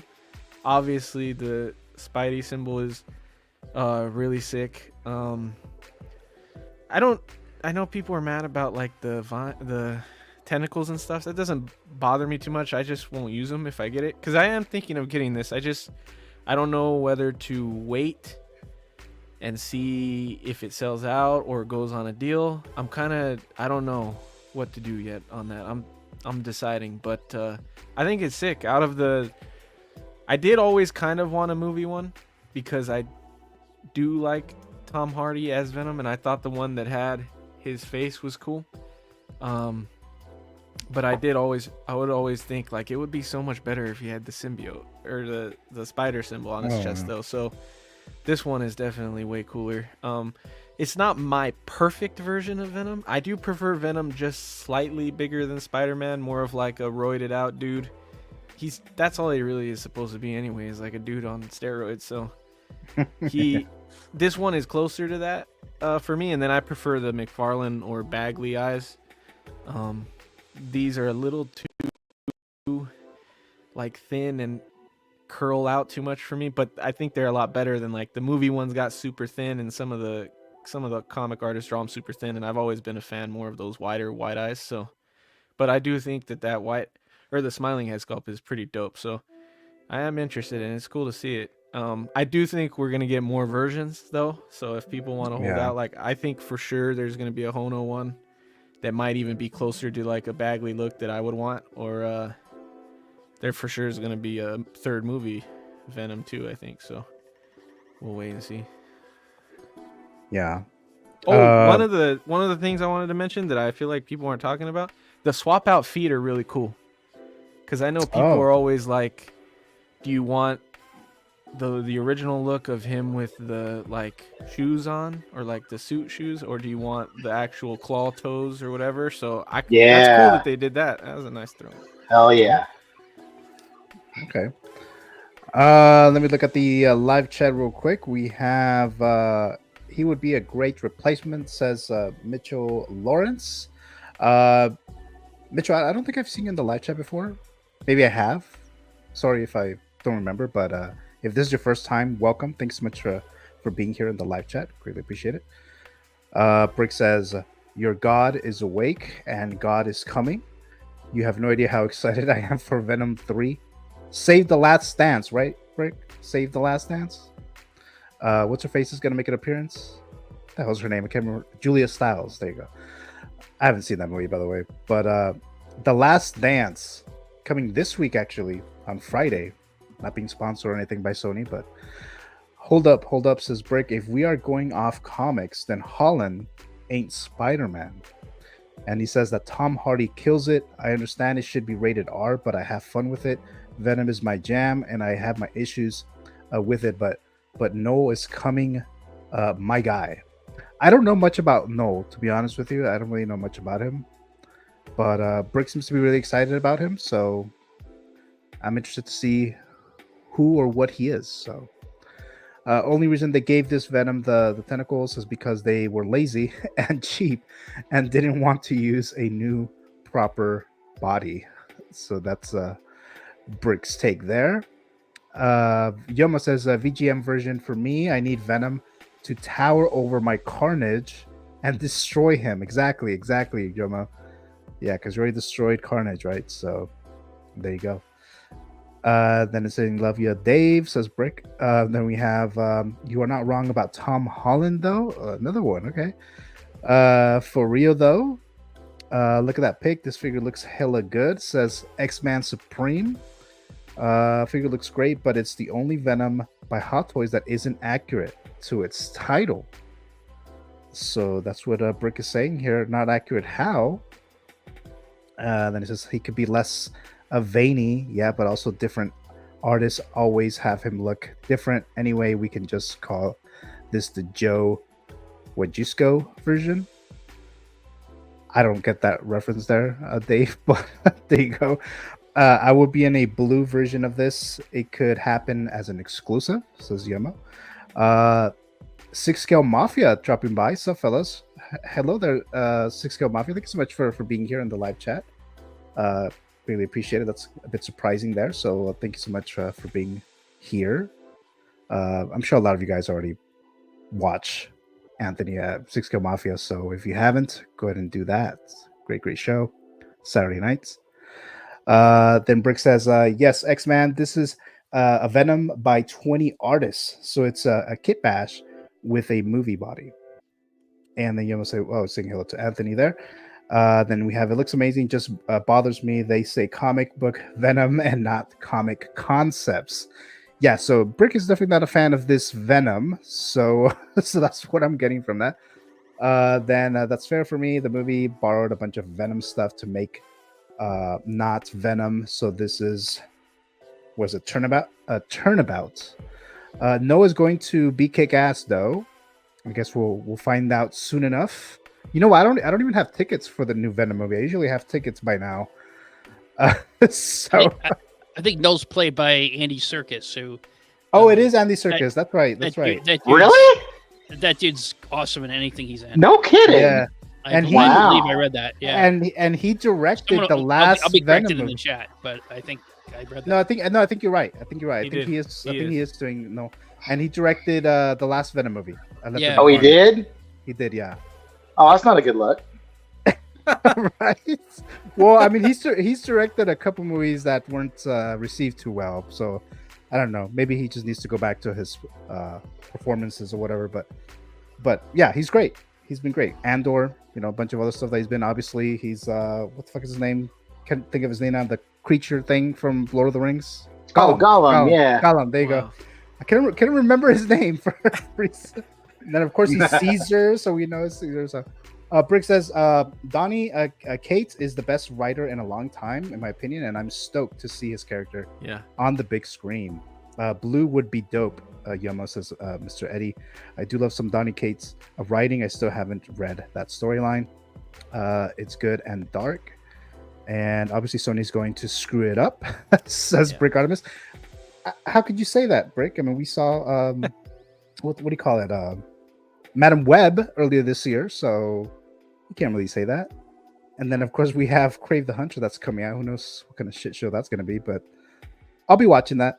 I'll still be watching it though, because I'm a sucker, so I'll be watching it. Eddie says I have the trade, the first 6 issues. But Cates tore these movies apart and recently said he's happy what they're doing with his characters, so I have hope. It's Circus or Redus, nobody knows. Are you talking about No? They're keeping it on the down low and will be a big part in the future of the MCU. Oh, I didn't know it was supposed to be like a secret. I thought I heard that it was official, that it was Circus. I think it is Circus. I thought I saw a post saying it is Circus too. Oh, okay. The Yomo says Madam Goat, says Yomo.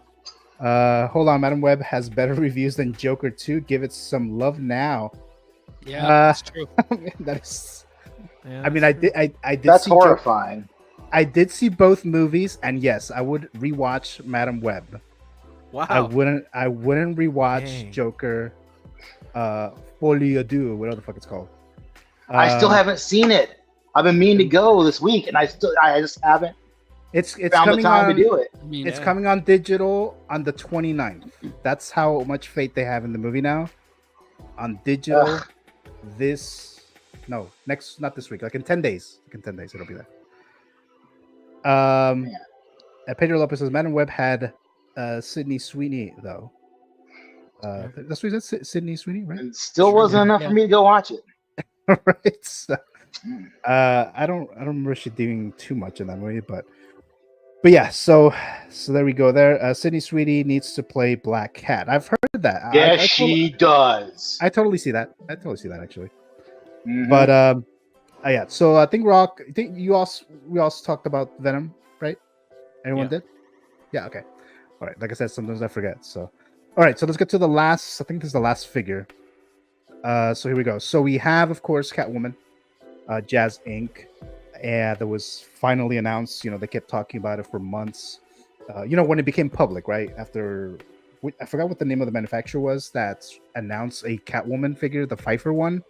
That then Joe's had to actually announce that they're working on Catwoman, and I think he had to do it because of the studio or something like that. I forgot what the was that Mars that was talking about it. No, I think it was the other one. What is it called? It's a third party. No. There's another one. Forgot what it's called though. I forgot what the manufacturer is. Eternal? I don't remember. It might be Eternal. The one that did Penguin, right? I think so. Yeah. So shortly after that, then Joe said, "We're doing a Catwoman PFEIFFER. We have the agreement, the license agreement with PFEIFFER, and we find this out." And then he's talking about they're making this 1/6 scale figure. I think this is the second one that they're doing. I think they did the Vulture, if I'm not mistaken. years ago, and then they Mhm. stopped after that. And then they just started doing, well, at least 6-scale figures. Then they obviously were doing the vehicles. I was excited for this. I mean, I'm still excited for it. We have Pfeiffer. There's not a Michelle Pfeiffer Catwoman that we've seen from Batman Returns. Batman Returns. I love this movie. I wouldn't say it's my favorite Batman film, but it's definitely up there. Again, from Batman Returns, came out on June 19th, 1992, Warner Brothers Studio. Rotten Tomato score 82% of the critics give it a positive review out of 94 reviews, and of over 250,000 reviews from the audience, they have a 73% positive reception. Worldwide box office $266.8 million, and that's in 1992 dollars. So let's get into the prices, because the prices are all over the place here, and it took me a long ass fucking time to try to gather this. So hopefully I didn't mess up. I'm using 1/6 kit information, and you could, if you're willing to spend the fucking $1,200 for the 2-pack, you can get $20 off if you use my code CANONCAT. So just a little side note there. So if you wanted the basic clean version, $379, expected to ship Q1 to Q2 of 2026. The pre-order cutoff date, at least with 1/6 kit, is November 17th, 2024. The basic battle damage version, $405. The deluxe clean version, $542. And again, this is 1/6 kit prices. Deluxe battle damaged version, $584. This is the one that I got, by the way. And then we have the 2-pack deluxe, $1158 for the 2-pack. But if you use my code, $20 cheaper. So CANONCAT. So there you go. Okay, so obviously there was a lot of talk, especially the week of this announcement. There was a lot of talk. Is Hot Toys going to be petty? Are they going to wait like 24 hours or even like 20 minutes before this is announced, and then Hot Toys is going to drop theirs? That didn't happen. So maybe Hot Toys is not really threatened by this. So they didn't announce anything. At least nothing like this. They said, we're going to announce this Venom. You're going to buy that instead of this Catwoman, Jazzinc. At least that's my opinion, obviously. But I'm sure a lot of you guys got both. But I was excited for this. Like I said, I'm so excited for it. I do think the figure looks great. Of course, there's not much of a track record when it comes to 1/6 scale figures with Jazzinc, because they only have one. I don't know the history about why they stopped. From what I've heard from people who do have it, they said they like their Vulture figure.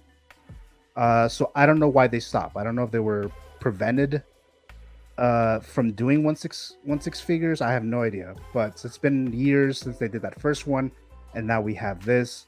I do think this figure looks good, looks great. I already picked this up. Like I said, I got the Battle Damage Deluxe. I was not gonna spend nearly $1,300 for the figure, even though I really wanted that base, that Hell Here base. I really wanted it, but I knew if it was gonna go to a certain time, a certain price point, I was not going to be able to get it, and then I didn't, because it's just too much for me here, especially for just a figure. And I mean, it has a bunch of other accessories and head sculpts and this very cool base, but to me, it wasn't worth it to me, so I didn't get it. But overall, I do like the way this looks. We'll see how it turns out later, but those are my quick thoughts on that. Adam, what are your thoughts on this Catwoman? Yeah, I'll be quick on this one. I think this looks amazing. If is Hot Toys gonna come out with its own version, I don't think anyone's out of the woods on that. I think they'll come out, if they're gonna do it, which I think is probably likely. They'll come out with something in a month, 2 months, 3 months down the road, like they did with Joker. But you shouldn't. If this is a character that you want, that you feel is important to have in your collection, you shouldn't wait around for Hot Toys. I think order this. I don't think certainly if you're just going to get the single figure, either the battle damaged or the non-battle damaged, 320 is that's like a Hot Toys price. Though I think it might be more you're paying because of the out of country shipment, the VAT charges. That might be a little bit of consideration. I like Batman Returns. I think her performance was outstanding. But it's not. This is not one of the films of the Batman films that I need to have every figure of. I just got Batman 89. That's good enough for me for Keaton. If they do come out with the 2.0 Joker of Jack Nicholson, I would like that because I don't want to pay those prices that are out there. But for me, the Batman films that I try to get everything I can from is the Nolan films. But this is it really looks outstanding, and I think this is going to be a special part of people's collections. That's all I got on this. Yeah, so we're curious to see how it turns out. I'm hoping for good things, but I guess we'll find out soon enough. Dave, what are your thoughts on this Catwoman? I am all in on this one. I debated for a while. I knew for sure I was going to get the battle damage one. And I thought about, how that would go, getting that and, getting the clean, because I got to have that iconic, clean look, especially knowing that they're going to make Penguin. Oh, yeah. And so especially knowing that I finally get a 2.0 of the Returns Batman, I have to have that scene where they all three meet. I got to have it. And I got to have the tongue, man. Every character that's got a tongue, I got to have it, man. I gotta have her licking Batman's face. You just have to do it. Right, yeah. And I want the base. I want all of this. I'm like, you know what? Even if I was gonna get like the basic weathered version, because that's what I would do if I was gonna get the weathered version. Because really, all you need is, for me, all I need is the one sculpt that comes with that, because that's the one that I like. That one right there. But also, I would get the deluxe version, of the clean. And when you're looking at the price point from getting that and then that, well, you might as well go a little bit deeper and get the whole damn shebang and get the base too. Why not? So, and again, like I said earlier today, when we were getting nuts, like I want to see Jazzinc do more figures. And I want to see because Yost has that attention to detail that you don't see with everybody else, in a lot of cases. The big thing for me is that this has a seamless body under the suit. That's a big deal, because again, I hate having those ugly joint gaps under a tight suit. I hate it. I absolutely despise that shit. If Hot Toys were to make one and it was way cheaper and gave you way more, I would not care, because I don't want that gappy ass body. I don't want it. So, and I understand, that this is officially their first 6-scale figure, officially. And, they've got a lot to prove with this one. They absolutely do. So, it could be great. It could be okay. It could be a train wreck. I'm jumping in both feet. Don't know if the water's deep or not. I'm just going to friggin' do it because I got faith in it. I have at least believed that if there is anything wrong, I believe that there will be a taking care of happening. I think Yost has garnered, at the very least, that reputation with what he's got. Not everything is perfect with the vehicles either, but the stuff that I've gotten, if there's been an issue, it's been handled. So I'm not even worried about that. I'm happy to see her. I'm happy to see the likenesses here. This is it. Batman Returns on any given day might be my favorite Batman movie. It shifts between that and 89. But this is great. This is fantastic. And I will be getting the Penguin as well. Oh yeah, yeah. Because it said it was going to be a penguin with the mayor suit, right? So Yeah, yeah, absolutely. I was debating that when he mentioned that in that stream with Lael about that they're doing the penguin mayor suit figure, and I was like, maybe I should get the clean version, but ultimately I like the battle damage look more, so that's why I decided to go that route. Because like I said, I wasn't going to do the 2-pack. I just wasn't going to be able to do that. Oh no, if you're getting one, battle damage is the way to go. But Absolutely. I do like that, like you said, the tongue. I do like that. It's cool, but obviously the battle damage doesn't come with that one. But I will have a 1/6 scale bed, and I will have Penguin and her sitting on that bed, recreating that scene. I will be doing that, 100%. Nice. Absolutely. Any other thoughts, Dave, on this figure? No. I think Yost is doing, the Lord's work out here, and I wish him all the best, and I want to see what he's got to come. Perfect. So now with that positive note, let's go to Eddie.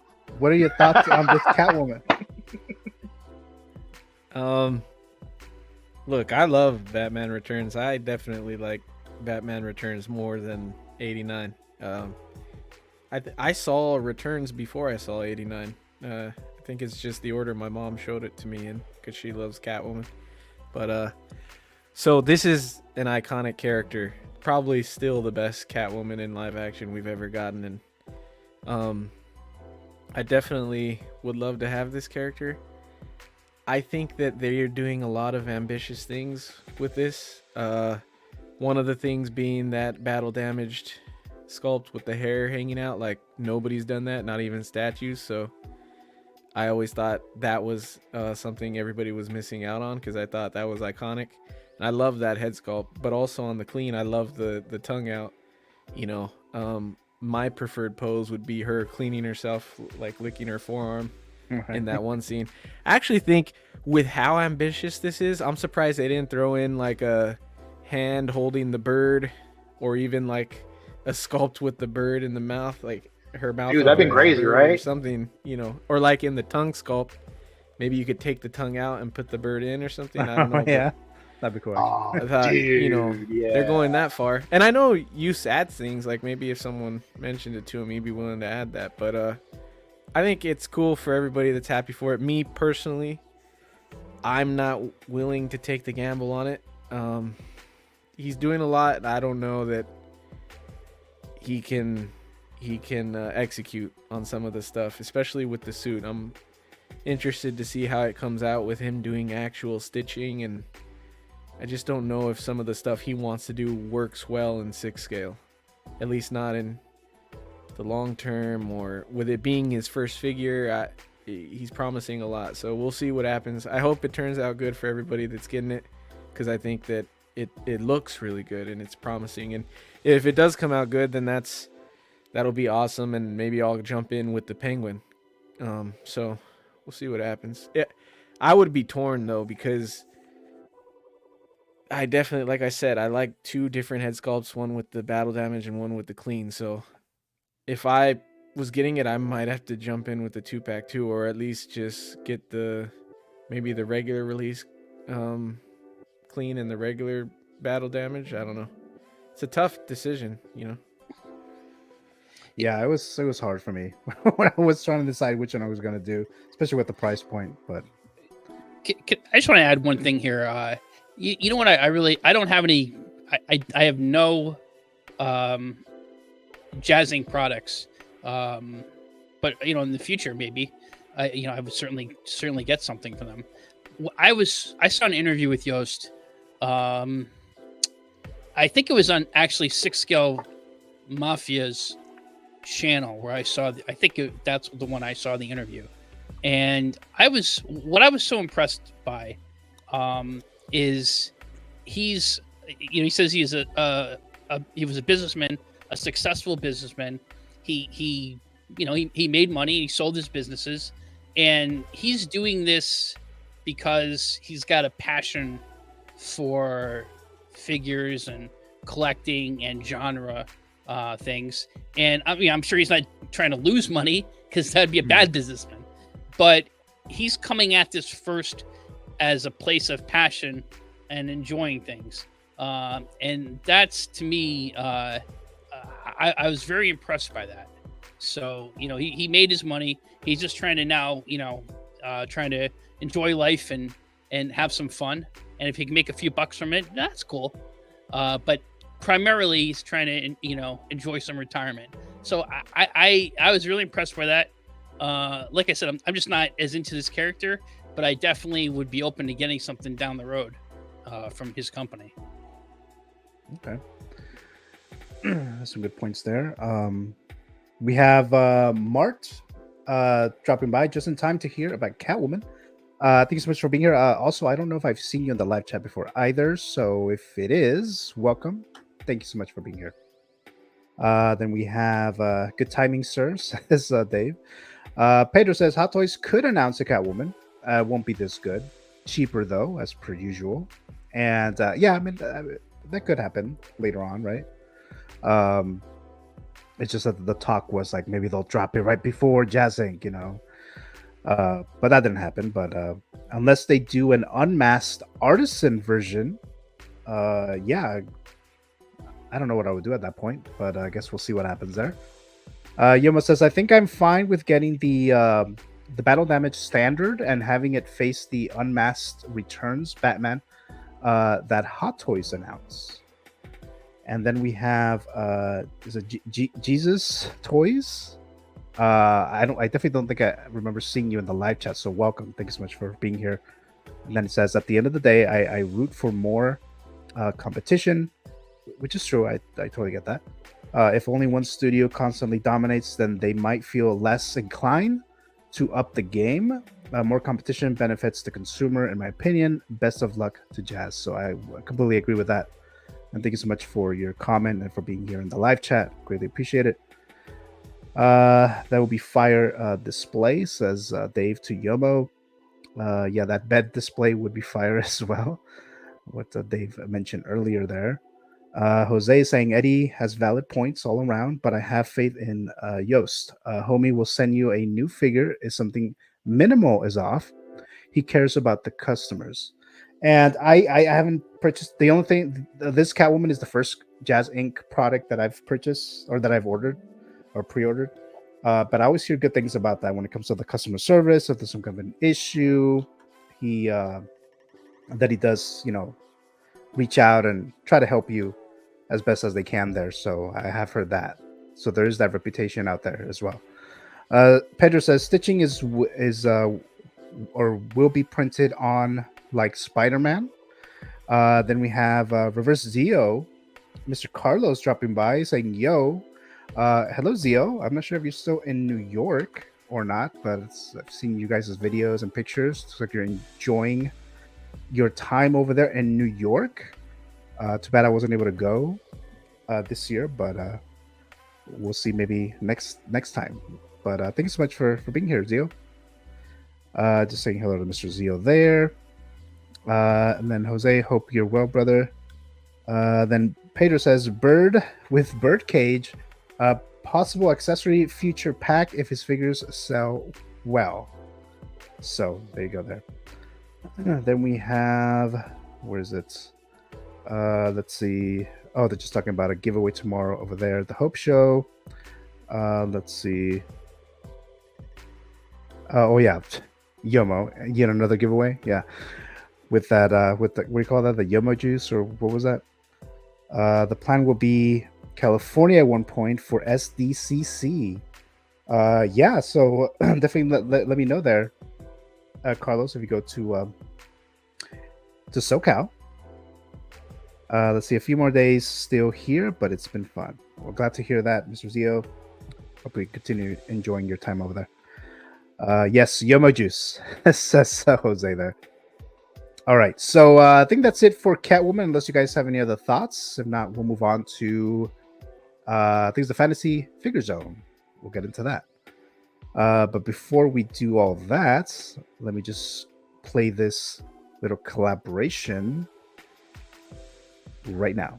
Action! Oh. Okay. If you haven't already, what are you waiting for? like and subscribe to Movie Canon. What up, baby? It's Reverzio, and you're watching the Movie Canon. Make sure to like, comment, and subscribe. Hey friends, it's One Adam 12 here. Don't forget to subscribe to my friend, the Movie Canon, for all your movie, entertainment, horror, and 1/6 action figure talk. Thank you. Guys, if you aren't already subscribed to the Movie Canon, make sure that you do so because you are totally missing out. Go ahead, hit that subscribe button, hit the like, and hit the notification bell so you know the next time. What's going on, everybody? Flavio here from the House of Collectibles, and you guys are watching the Movie Canon. Don't forget to grab your popcorn. Don't forget to grab your drinks. Thank you guys for watching. Don't forget to like, comment, and subscribe. Peace. All right. So again, thank you guys who helped me make this collaboration video, this little collage of the like and subscribe little ad or whatever you want to call it. Thank you, Adam, who's in the panel now, for helping me with that. Anyone else who was there, like Brick, Flavio, Rivers Zio, Dan, all you guys there, thank you so much. Appreciate it. Make sure to like the video if you're enjoying this. Subscribe if you haven't done so already. So let's go ahead and enter the fantasy figure zone. Like always, I ask you guys, what is a figure that you would like for either Hot Toys, INART, and recently added Jazzinc, to manufacture a figure that's, you know, either one that has never been manufactured, or maybe it's a 2.0, or even if we're at the level of a 3.0. So I always ask you guys this, and like always, you guys have different choices, different answers, and they're always interesting to see what you guys pick. So I'm going to start with Mr. Eddie, and he says that they should make the Mariner from Waterworld, Kevin Costner. So take it away, Eddie. Yeah, I love Waterworld. I was just at Universal, I think last Friday. So I've seen the Waterworld show they have there before, but it's been a while since I'd seen it recently, so that was cool to see. And then I actually thought about this before our last show that I was on. I think this would be a dope figure. I don't know how many people love Waterworld. If people have seen it, I think they love it, but I don't know how like universally loved it is, but I think it's one of my favorite Kevin Costner roles. And I think it would be a sick figure to have for sure. And as far as like companies that do it, I think I'm always in favor of INART. Not that I don't love Hot Toys, but like just, you know, I think that they do better body proportions and stuff with their figures. I just tend to, going forward, I tend to lean more towards their design of figures more. But Hot Toys would be cool too. I'll take anything that does this figure, but I think it'd be a cool one, and definitely like more of a obscure character and obscure figure. So maybe one day I'll get lucky. I don't even think there's been third-party figures of this, which I'll take a third party, you know. So yeah, that's my choice this week. Yeah, because you said this, I was like, oh shit. What you call it? A Waterworld. I was gonna say Westworld. Waterworld. I remember I used to have this VHS, this movie. Yeah. And I remember liking it. I know it was like advertised, like it was like highly advertised when it was coming out, and I know it was a big bomb. I think it was one of those first movies when I was growing up when I found out about what a bomb is when it comes to a movie box office. I was like, what the hell is a bomb? And it was like, oh, it's a movie that didn't perform well. Like it just completely collapsed. And I know this was it. I know I don't remember if they had to do a lot of reshoots or not, but I know that this was a very expensive movie. And I thought it was a good, solid movie. I mean, people were not really interested in this, but yeah, it was a cool idea there. How old are you, Gio? I think you've told me before, but I think I forgot. I just turned 40. Oh yeah, that's right. I was surprised by that because I always think you're closer to my age. Because I was like, when this came out, I was 3, so I definitely didn't see it in the theater. Oh, I didn't see it in the theater. I remember my mom had the VHS too, and I think I saw it. That was the first time I saw it as a kid. I don't remember how old I was, but I remember loving it. Yeah, because I had the VHS for this one too, and Yeah, I watched it quite a bit. I forgot what the actor's name. The villain. What is his name? He was in Speed. Oh, I forgot what is the actor's name. He died. That's long ago. Dennis Hopper. Dennis Hopper. There you go. Dennis Hopper. Yep. He had like an eye that would like pop out, like he had a fake eye. Yeah, a fake eyeball and shit. Because he blew up. He blew him up. He lost his eye. He had both eyes when they first show him, and then he blows him up and he loses his eye. Oh yeah, let's remember all that stuff. It was very cool, like sets and everything. It was just a very cool looking film, right? So there's just a lot of like cool sets and everything. And then like you said, that show that they do Universal, I've seen that like maybe 10 times or more throughout the years, and it's still there. So it's like there's still some really interest. fun, man. Yeah, still really cool. Still a lot of effects. They had like a couple of explosions. We were kind of in the front. We weren't close enough because it's a big splash zone. Like it's one of those things like SeaWorld. Like if you sit in the front, they wet you, and they really wet you. There's people that'll be throwing buckets of water on you and stuff. And so but we were close to the front, and all the explosions, like you could feel the heat, and a lot of cool stunts, and it's pretty fun, dude. If you guys are in California or get the chance to visit California, I definitely recommend. Plus, Universal Studios is a lot cheaper than Disney. So if you come out here and you can't afford Disney, like Universal's a good alternative. I'll get like a Universal Studios annual pass, like back to back, and I haven't gotten a Disney pass in like 12 years or something like that. So it's just crazy. But and I don't think they have this show over there in the Florida one. I think this is only a Hollywood thing. Oh, really? I've never been out to any of the Florida stuff, so. Yeah, I think I've been to the Florida one. I don't remember them doing this, if I remember correctly. But yeah, cool pick there, Eddie. Thanks. Any thoughts on Eddie's pick, either Adam or Dave? Yeah, I remember this movie when it was out in theaters. It was considered a bomb. I did not see it, and I'm a huge Kevin Costner fan. In fact, I have did an unboxing for a couple weeks ago. John Dunbar, a DID figure from his character from Dances with Wolves. I love Yellowstone. Anything that Kevin Costner's in, I'll see. He's one of my favorite actors. Great 80s actor. And so this was considered a bomb. But I got to tell you, it's one of these movies where I remember seeing it when it came out on VHS. My mom and I saw it. And we're like, what are they talking about? This is a pretty good film. This and actually the other movie, sci-fi post-apocalyptic film that Costner did. He must have been like in this post-apocalyptic kick at some point. He did Waterworld, and then he did a movie called The Postman.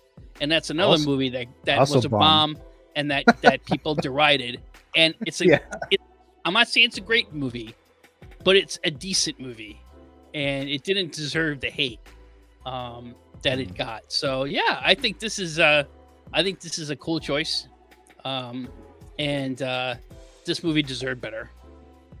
I didn't watch The Postman because I heard that also they gave Kevin Costner a shitload of money, I think, and it was advertised they advertised it a lot as well, and it also bombed.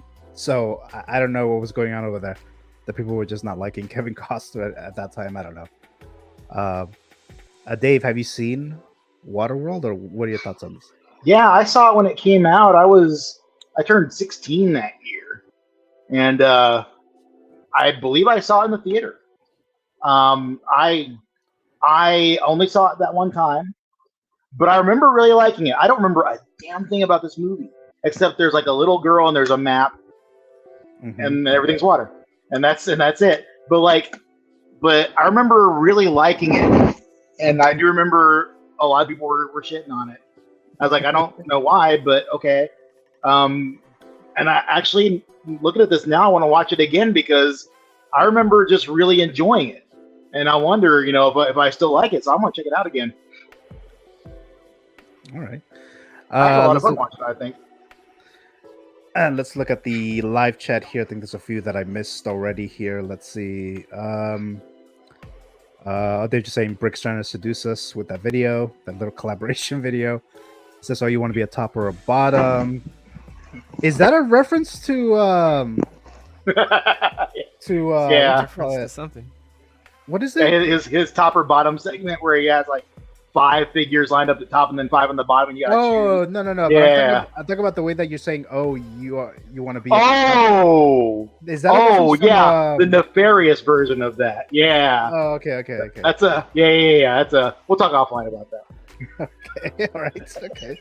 Rosio, that was awesome. Thank you so much, Zio. I think you're talking about the little collaboration which Reverse Zio was in. So thank you so much, Carlos, for being in that. You should have watched our Turtles episode of the Beagle 6 X-Man. That was like a couple weeks I was ago. there for a little bit of it. I saw like maybe like a half hour or so of it. Oh yeah. That was cool. It was really nice little talk from the part that I caught. Yeah. So all Ninja Turtles, a completely Ninja Turtles episode. Yeah.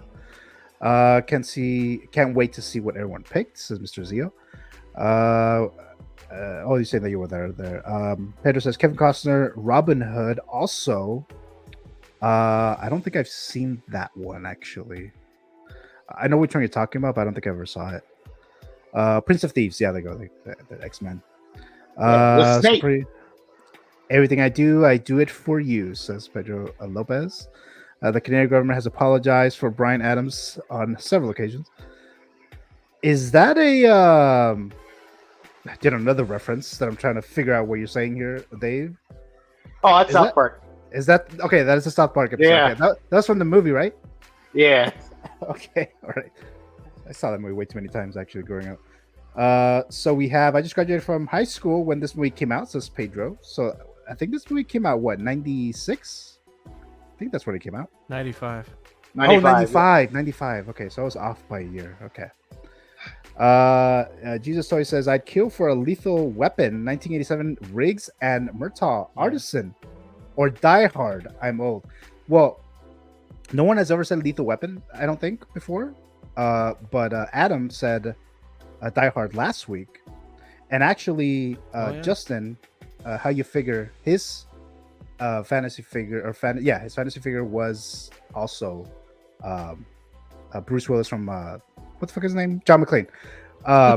He did it too for his. That was like months ago though. Dude, any Mel Gibson figure at this point I'll take. I wish he wasn't so religious. He got canceled, so I don't know how quickly that's gonna happen. Yeah, I know, man. You hate to see it. Unfortunately. And then Yo says, I don't think I've seen this, but I'll check it out. It's good. I don't even know who has it for streaming. Maybe Peacock is what I'm guessing, because like Universal. Yeah, maybe. But everyone went for this one, right? So I can move on to Dave's pick, and you guys are probably not going to be surprised, right? By X-Men's picks, right? So of course we have not at all Colossus. Oh. So I picked this and this one because I don't know which iteration or version you wanted, Dave. So I just got both of these. I'm gonna go with the comic version. Though I want this Deadpool version, I just can't. I just can't. Something about the third partiness of it, and I don't know why, because I have so many third party figures. I think I'm just hoping that somebody finally does an official version, and I know I'm hoping against hope, but like I really want a comic version of Colossus. Like it would be cool if Hono did it, but that would be beyond entry level, I think. Oh yeah. But Hot Toys does do, comic figures from time to time, as we've been seeing lately, and they've been ramping it up a little bit. It would be cool if they did a comic Colossus. I'll be curious to see what it would look like. Like I really am. Yeah. I just don't know if they'll make Colossus, but it would definitely be. Because how do you do the joints? Because it's like, well, if you want to be chrome, which of course I'd want to be chrome. Well, you can't do like a seamless body with that. I assume there's not really a good way to do that. We've not seen anyone do it, right? So I have to imagine that it's going to be nigh impossible. But this is a figure that I wouldn't be mad about joints. Okay. If I got a large friggin' chrome Colossus, I just want to set up my shelf where I've got Colossus throwing Wolverine at somebody. That's all I want to do. And the Hono Wolverines position themselves well enough where you can get a good fastball special pose out of them. So I would love that. I'd love that so much. So you'll be cool with Amando version of this? Well, a Mondo version, I would like a Mondo version as well. But I mean, that would go with the Mondo figures. You know, it wouldn't really work with like the Hono Wolverine or the live action. You know, like the Hugh Jackman Wolverines. But I would still be happy with a Mondo as well. And Mondo could definitely do it. It's absolutely in their wheelhouse. So I'm hoping to see that from them too. Because man, Colossus is just a cool dude, man. Colossus, and you know, hey, like I think one of my earlier fantasy figures was Ilyana. Like I want to give me the brother and the sister, man. Give them both to me. I want them both. Okay. Hell yeah, I'd be so down for that. Yeah, and Yomo saying diecast, please. And That'd be, imagine that. I know. Right? Holy nuggets. Jesus Man. Toy says, damn good pick, Colossus. And Pedro says, who cares the price? Make it a silicone Colossus like Hono. Iron Man.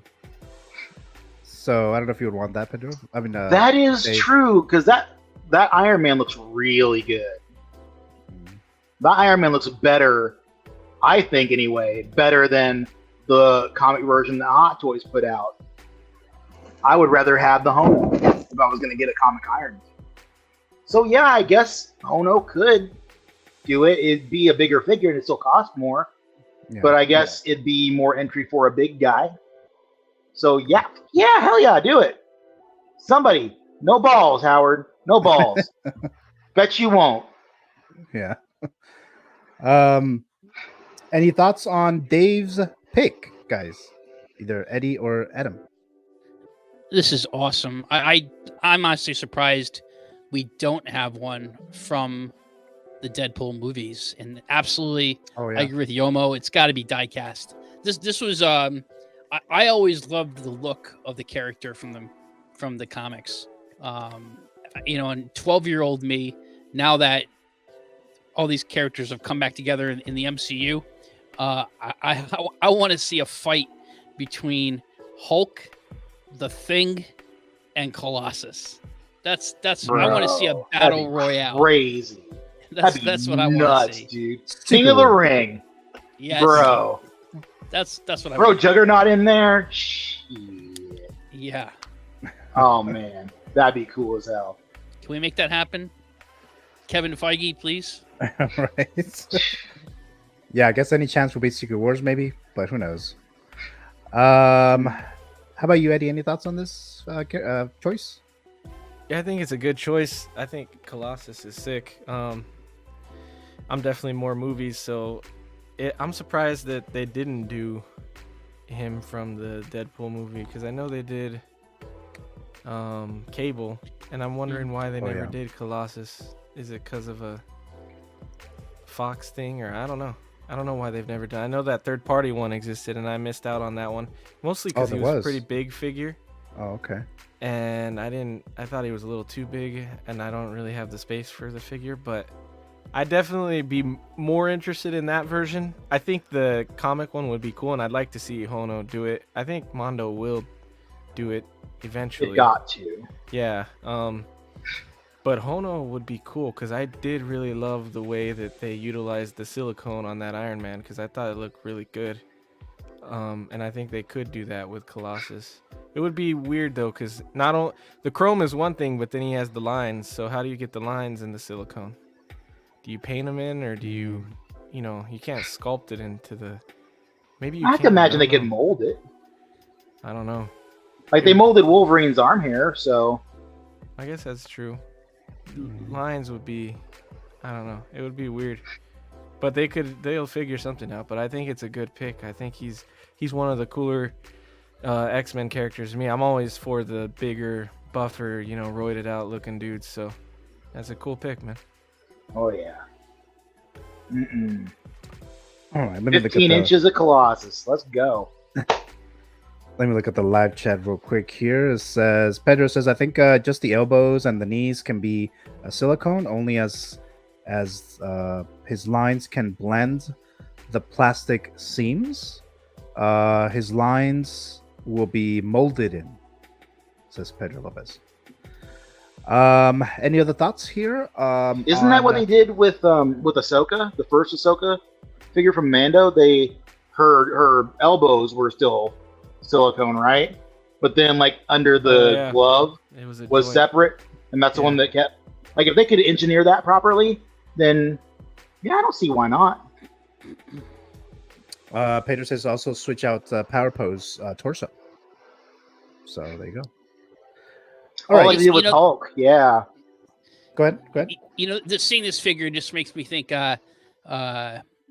got so much to look forward to, because you just know that after Doomsday, Avengers Doomsday, and Secret Wars, there's going to be X-Men characters in those. But I think by and large, they're probably going to be, Hugh Jackman and actors we've seen before. And after Secret Wars, they're going to do a reset, and they're going to properly introduce mutants and the X-Men. In fact, that's probably going to be next, the mutant saga. They've had the Infinity Saga. We're in the middle of the Multiverse Saga, and probably the next one's the Mutant Saga. And they're probably going to, recast many of these. Maybe they'll have a few of the same actors, but I just can't wait to see. And no knock on what there's a lot of those X-Men, for the most part, what the Fox X-Men films did, I enjoyed. There are a couple duds, but for the most part, I enjoyed their stuff. Oh yeah. And we're gonna finally get X-Men properly done in the Marvel Cinematic Universe, the way it should have been, and I just can't wait for that. Yeah. All right, so let's move on to the last one. So this is Mr. Adam 12's pick, and I was gonna try to quote a line here from Joe Pesci, but I'm not gonna be able to do it. But so we have the three leads here, and Goodfellas. So take it away, Adam. What you think I'm funny? What's so funny about me? Exactly. What's so fucking funny about me? Funny like a clown? Funny like what? Am I here to amuse you? Like a clown? It's funny that you knew exactly the line I was thinking. Gio, we talked, guys. We talked about when we started the podcast tonight. The show we talked about some of the horror movies that we love, and I mentioned how Lost Boys was one of those movies where I'd seen so many times and I know all the lines. Well, this is another movie that I know I've seen so many times. I know all the lines to it. I love The Godfather, the first two Godfather movies. They are classics. Third movie, not so much. Yeah. But I love The Sopranos. And I love The Departed. But to me, this is the greatest gangster film of all time, Goodfellas. And this is Martin Scorsese. I think the height of his creative height right here. It lost Best Picture to another movie I love, actually, Dances with Wolves. I was going to ask you about that. There's some years where you actually do have more than one movie that you're like, geez, they're very different movies, but you can easily make they're two classic movies. And then you have some years where Saving Private Ryan loses to Shakespeare in Love, and Shakespeare in Love is actually a fine movie, but come on, it's not a classic like Saving Private Ryan, or Annie Hall wins over Star Wars. Oh my God, that was no. There's a lot of those out there. So Goodfellas, just a gangster epic, awesome. I mean, another movie. It's got a killer soundtrack. De Niro at the height of his game. Ray Liotta, the great late Ray Liotta as Henry Hill. Joe Pesci. Paul Sorvino, who's not pictured here. Yeah. You also had a very small role. Samuel L. Jackson as Stax. You had some other actors who ended up being in The Sopranos. The actor who played Chris Moltisanti in Sopranos, he played Spider in this. He's the guy who got shot in the foot by Joe Pesci. So many great actors were in this mob film, and I would love to see. And I think there's a lot of fans. We have good. I mean, there's official Godfather. There's a figure of Vito Corleone Yeah. And I think it might be a third party. I'm not sure of a young Michael Corleone. I could be wrong on that, but there really should be figures of all three of these guys, because I think there is a market for it. Again, one of the great mob movies of all time. So, Adam, the question here. So that the Academy pick the correct film for Best Picture that year.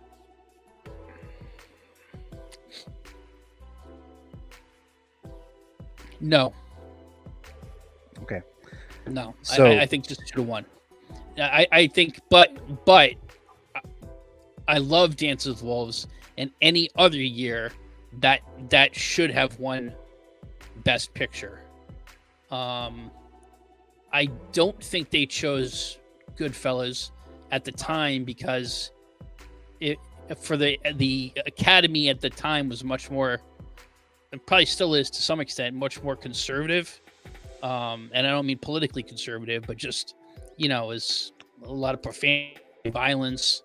I'm not sure they were quite, I don't think they were quite ready for Martin Scorsese, which is why Scorsese finally won Best Picture with The Departed, which is a great movie, but it's not as I love that movie too. But it's not as good a film as Goodfellas. Goodfellas, in my view, and I know some people think Raging Bull is Scorsese's best film. I think Goodfellas is Scorsese's best film.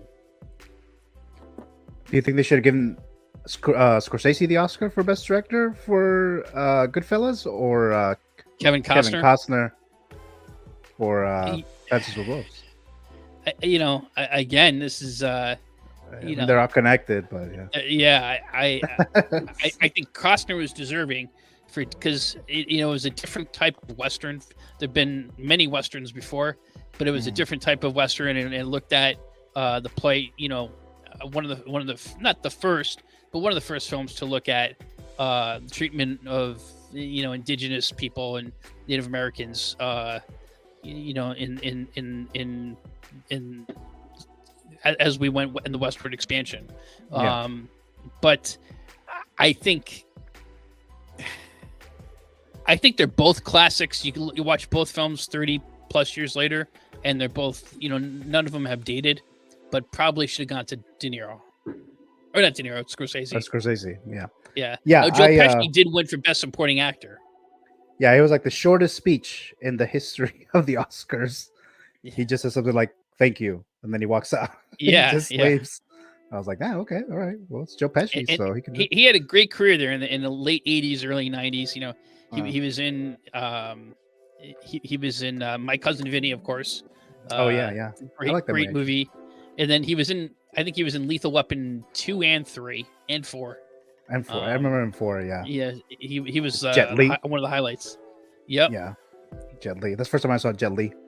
I think that's the first movie he was here, like in America, like an American movie. Lethal Weapon 4. So yeah, cool pick there, Mr. Adam 12. And let's see. I had another question for you, but I completely forgot. I think you'll never, if you've seen the movie, and there's one part in the film where they play Derek and the Dominoes, Layla, Eric Clapton, and the particularly the instrumental, that last 3 minutes of that song where it's piano and guitar. And I challenge you, after seeing that movie, you'll never hear that song the same and not think of that movie. There's, where there's a scene where they find members of the gang, and what happens to them after they didn't listen to Jimmy Malone, played by De Niro, and they had a heist and they went on a spending spree, and so he kills them all, and you see like their bodies different places, and that song's playing. Just, oh man, what an awesome film. I really want these figures, man. I'd put them right behind me here. Oh yeah. We have Jesus Toy says Jazzinc could do the car with Billy Bats beaten half to death in the trunk of a car, gruesome accessories. Yeah, that'll be interesting to see that, right? Chris Chong dropping by. Hello there, boys. Hello there, Chris Chong. Thank you so much for being here, as always. Greatly appreciate it. Pedro says there should be a whole De Niro line, similar to the Eastwood line, as he also has plenty of memorable roles. Yeah, totally agree. Totally agree. Yeah, That would be sick. and Chris Chong said there should be a De Niro figure where he's making that just ate a Sour Patch face. Oh yeah, but I know exactly what you're talking about there. But Dave or Eddie, any thoughts on this before I may have to skip the Keep, Gift, or Destroy, but what are your quick thoughts on Adam's pick? Great choices, man. Freaking anything with Joe Pesci is a win. As far as I'm concerned, that's just yeah. That's people talk about guys in suits, but these are some guys in suits that I think everybody can get behind. So yeah, get that Home Alone Joe Pesci, right? You know, line I always say of Joe Pesci's, anytime me and my wife go to drive through like Chick-fil-A or whatever and pick up something, and they get the order wrong. And if you remember the line from whatever Lethal Weapon is, he goes, "They fuck you at the drive-through. They fuck you at the drive-through." And anytime we get the order wrong, I always say that line. Me when I get large fries at McDonald's and it's like a medium amount of fries in a large carton. Yeah. Or They forget fuck the you at ranch. the drive-through. They give you one ranch. You order a 20-piece nugget, they give you one ranch. Nonsense. That's my biggest thing, dude. The only one I remember is the one with about the phone service, about the phones, and I think that's from Lethal Weapon 4. But that's the one that I remember. 'Cause he's talking with Chris Rock about that one. Yeah. Any other thoughts? So, Eddie, any thoughts? Yeah, go ahead. You went with a 3-pack, right? You didn't pick a. My question for Adam is, obviously, I feel like you need all 3 of these. It's not. You gotta have all 3. Yeah, this is one of those you gotta have all 3. But if they started with one, it's Henry, right? That would be mine. But what are you saying, Adam? You gotta. I actually saw him a few years ago. He was filming A Place Beyond the Pines, in Schenectady, New York, near where I live, and with Ryan Gosling and the guy who plays Rocket. What's his name? Brad Cooper. Bradley Cooper. Yeah. Yeah, a pretty good movie. And anyway, they were like filming, and I was like driving by. I was going to this pizza place near there, and I didn't realize I knew they're filming the movie, but he's like driving. He's doing like a shootout scene, like right near there. Like, and I'm walking by, and I waved to him, and when I was in a break for this scene. But what a great actor! Yeah, I think I got to get Henry Hill, but I think Jazzinc, if you're watching, Yost, I said some nice things about you. You know, I believe it. You know, can you maybe consider doing Goodfellas? Because I think there'd be some buyers here. I think so. Yeah. 3-pack. A lot of those gangster movies, actually. So. Yeah. I could have a whole detail full of gangster characters, or a shelf, or even a garage shelf full of gangster characters. Oh yeah. Yeah. That's for sure. Any other thoughts, guys, before we move on to the next segment? Okay, so it looks like we're caught up in the live chat, I believe. Let me just double check. Yeah, we're caught up in there. Okay, so we're going to do. I'm gonna try this for this. I don't know how well this is gonna do. I don't know how well it's gonna turn out, but I'm gonna try this. This new little game here, a figure game is what I would call it for now, but it's kind of like trivia. But I'll give you more details in just a bit here. You said actually right there? Because I heard sexually. Yeah. That's why I was like, it's sexual. I was like, no, it's sexually trivia. Actually. Yeah, there you go. Oh, now I'm disappointed. Oh, now you're disappointed. Okay. But let me play this real quick.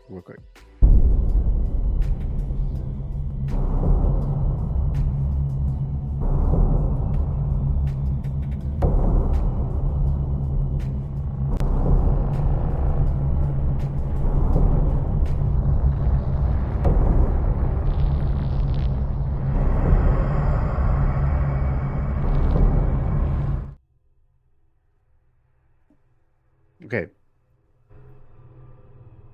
So this is called Escape Michael Myers figure game. It's going to be obviously very Halloween horror themed.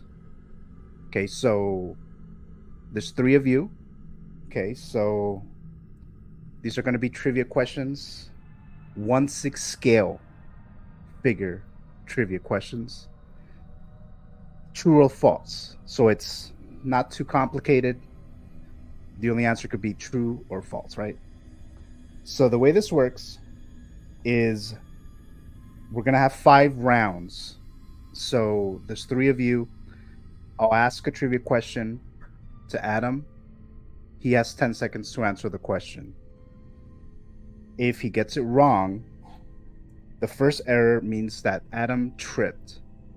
We'll move on to the next one. Next question is for Dave. Then to Eddie. That completes the first round. Go to the second round. And let's say Adam, I'm just picking on Adam because he goes first. Let's say he gets another error. So second error. So that means Adam fell, but got back up. Third error. That means he fell, had trouble getting up, fractured his ankle, but was able to get back up. When he gets to if he gets to the fourth, and that will be his last error, because that means that he was caught by Michael Myers and met his demise. So I don't think this is gonna be too difficult. So that's why this is kind of like a little test run with you guys. You're my guinea pigs for this game. It is Halloween themed. If this goes well, I'll be able to adapt it to something else that is not Halloween themed, because the thing is basically like a 1/6 scale figure trivia game, and I can use some of the same rules but change it a bit later on. So again, 5 rounds. Maybe some of you guys will die and only one of you will survive. Maybe all of you guys will survive. For sure. But we'll see. But that's kind of what we're gonna get here, right? So Michael Myers is after you guys. I don't know why the 3 of you guys just don't like gang up on him, but whatever. You guys are running away from him, and the way for you to survive or escape is by winning this trivia game, 6 scale. Okay. I think we all outweigh him. Yeah. What was that? It's amazing. We got him. It's amazing what kind of trope of horror films it is that there's a lot of tripping and falling when you're running away from someone. Right? Exactly. And that happens all the fucking time. So I decided to do that. But so basically you could really lose like 4 rounds out of 5, and you'll 3 rounds out of 5, and you'll be good still. So that's why I don't think it'll be too hard, but we'll see. Let's see. Peter says sexually ears perked up. He says so. Yeah, so that wasn't it, but thank you for that. Okay, so let's begin. So we're gonna start with Adam, like I mentioned earlier. Okay, so let me just want to make sure that everything in order here. If you get it wrong, Adam, like I said, it's either true or false. So it's 50-50. I'll play this. Okay, so you heard the buzzer, right? Yes, I did. Okay, all right. Just making sure. Okay, so here we go. Let's try it. Remember, you have 10 seconds. If the time runs out, that means that's an error for you. That's a negative point for you, basically, right? All right, so here we go. You can hear me okay, right, Adam? Yes. Here we go. First one. Okay, Sideshow Pennywise figure went up for pre-order in 2023. True or false? True. Okay, so so Adam tripped. So there you go. So I had to put a negative point for Adam. That was great. Okay. So Not a you good have start here. So you have tripped, Adam, but you're up. You're up now. You're still running. Yeah. Although Eddie and Dave, they're way ahead of you now, but they're still kind of with you. I'm gonna be like the wise ass in the group, like, oh, who makes jokes, and he's the first one who gets killed. The first two people get killed: the wise ass and the virgin. You know, Right. the virgin who decides to have sex. Okay. They die first. You gotta follow the rules. All right, here we go. Dave, it is your turn now. Oh boy, here we go. Are you ready? Yep, let's do it. All right, let me get my buzzer ready to go. Just kidding. All right, so here we go. The first official artisan figure revealed was Anakin Skywalker. True or false?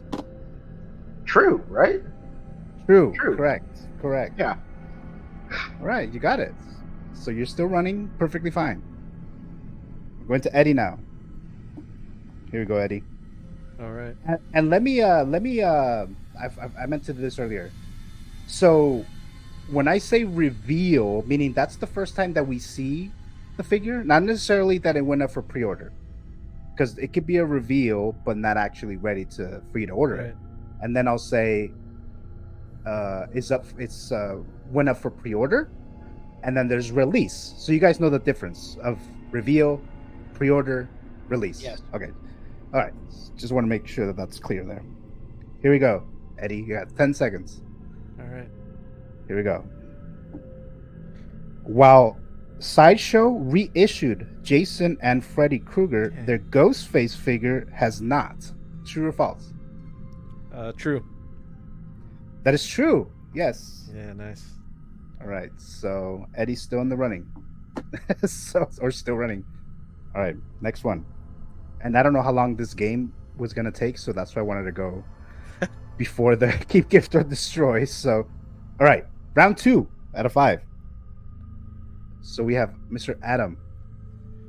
Here's yours.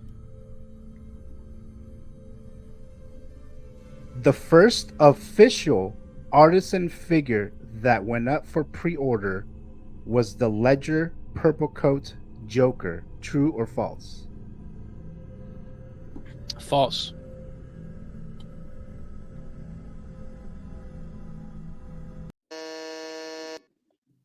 Okay, so I thought it was Anakin. Okay.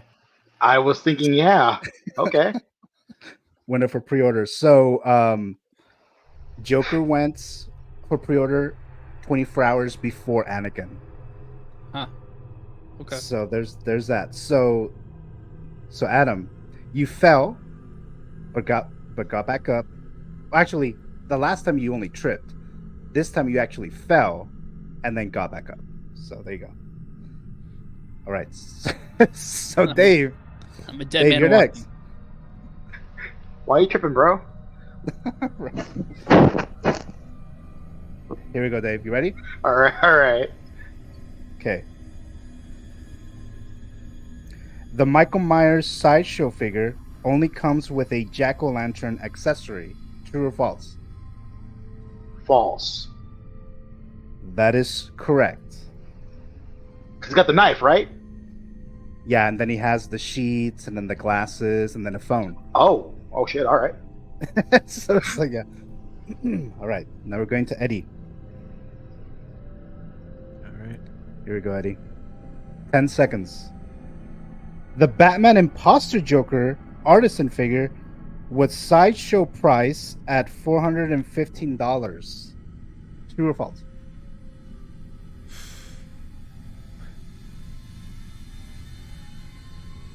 True. Damn, I was gonna say false too. Damn. It's $445. All right, so you tripped, Eddie. So you've only tripped. All right, let me look at the live chat real quick. Yomo said Michael's about to jump Adam for the championship. There you go. Michael Myers Figures Championship. There you go. All right, round 3. Here we go. Adam. You gotta be a killer to beat me. Exactly. There you go. So I wish it was, says Yoma. All right. So here we go.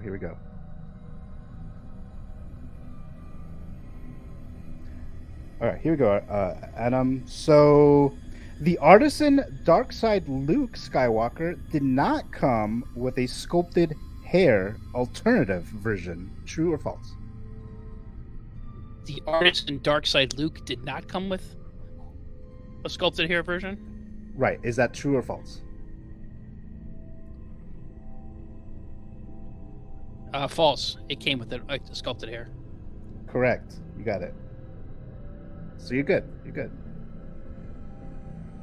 Dave, are you ready? Let's go. All right, here we go. Here we go, Dave. You have 10 seconds. John Wick Chapter 4 Hot Toys comes with a rifle for its standard edition.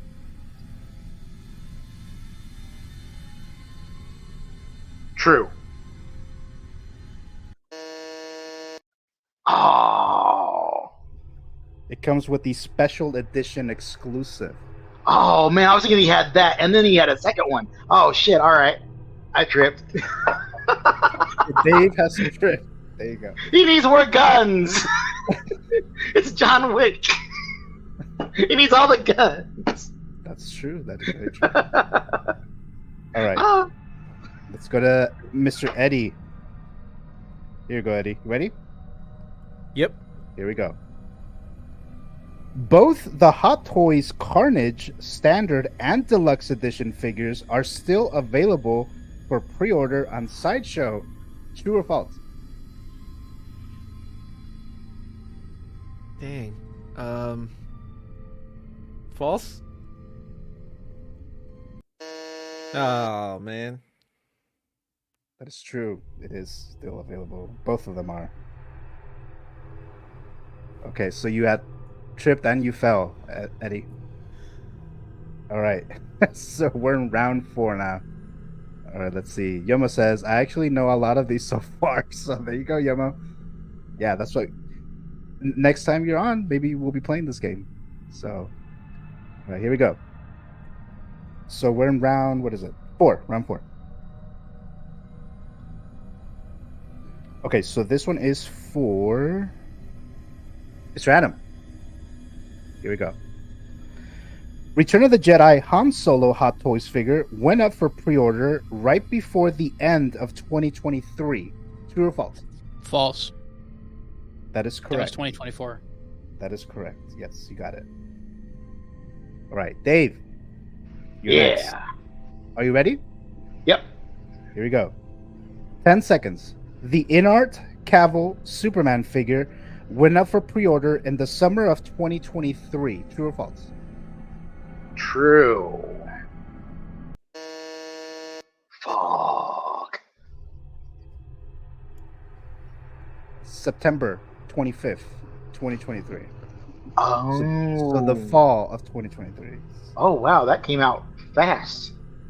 Yeah, it did. Damn. It came out like within a year. Yeah, within a year. Yeah. That's All right. crazy. So that means Dave, you have actually both of you have tripped I have 2. and have fallen. Yep. All right. Here we go. Okay. Here we go, Eddie. Mm-hmm. Okay. Here we go. Not a single clone trooper was announced by Hot Toys in 2024. True or false? False. That is correct. Correct. That one was an easy one, I would think. Yeah. So. Okay. I think it looks like all of you guys are going to survive at this point because this is the last round, but we can still move forward with this last one. See how you guys do. Here we We go. don't know. We don't know what's going to happen. We'll see right now. All right, let's see. Adam. Hot Toys has announced at least 2 Palpatine figures since January 1st, 2023. True or false? True. That is correct. I have them both on pre-order. There you go. Nice. So you survived, Adam. You escaped. So there you go. Hell yeah, dude. Dave. Here's gonna All be your right. last. Let's do it. 10 seconds. There has only been one exclusive Spider-Man type figure by Hot Toys in 2024. Exclusive. True.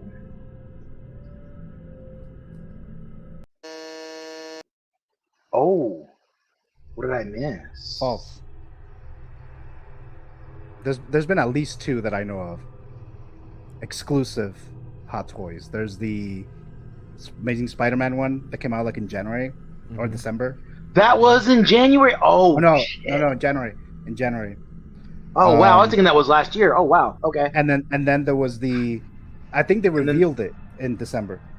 And then there's the artist. Okay. Then there's the artisan Spider-Man Holland. Yeah, Holland the one with the properly sized legs. Yeah. Right. And I'm sure there's another one that I'm not even thinking of, but oh man, I thought that motherfucker came out in December, like last year. Wow. Okay. Damn. Yeah. So that's 3. So you that's fell 3 for me. Had trouble getting up, fractured your ankle, but was able to get back up. So you still survived. But you have a fractured ankle. So there you go. I heal. So this is the last question, and this is for Dave. I'm sorry, for Eddie. All right. Here we go. Sideshow has manufactured a leather face with the old lady mask. True or false?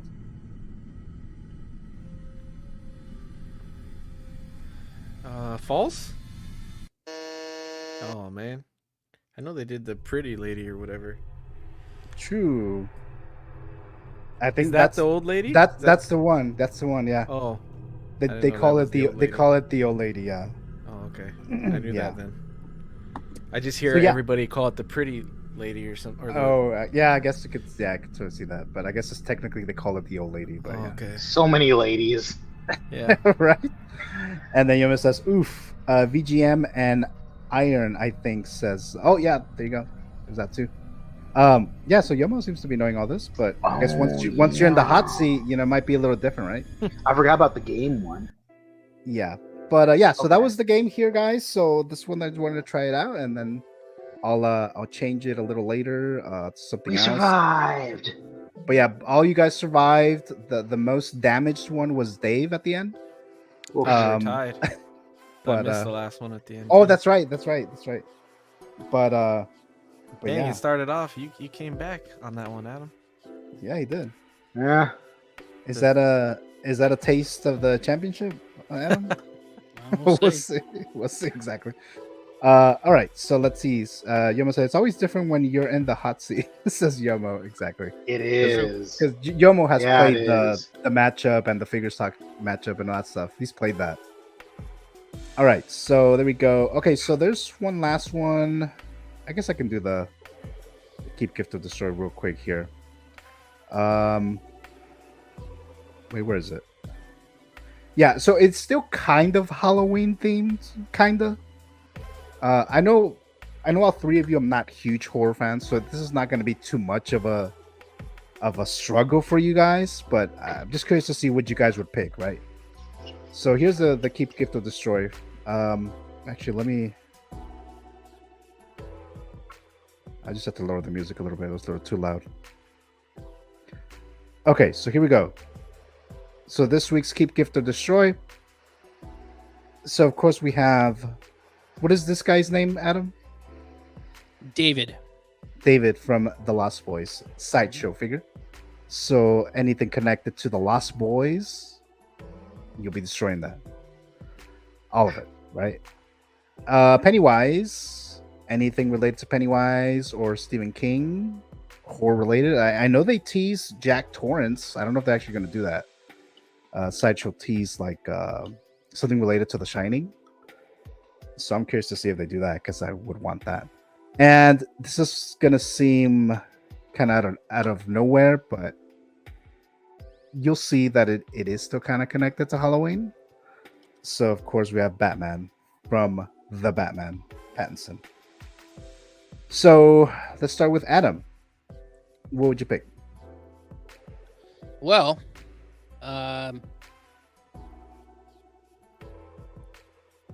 I would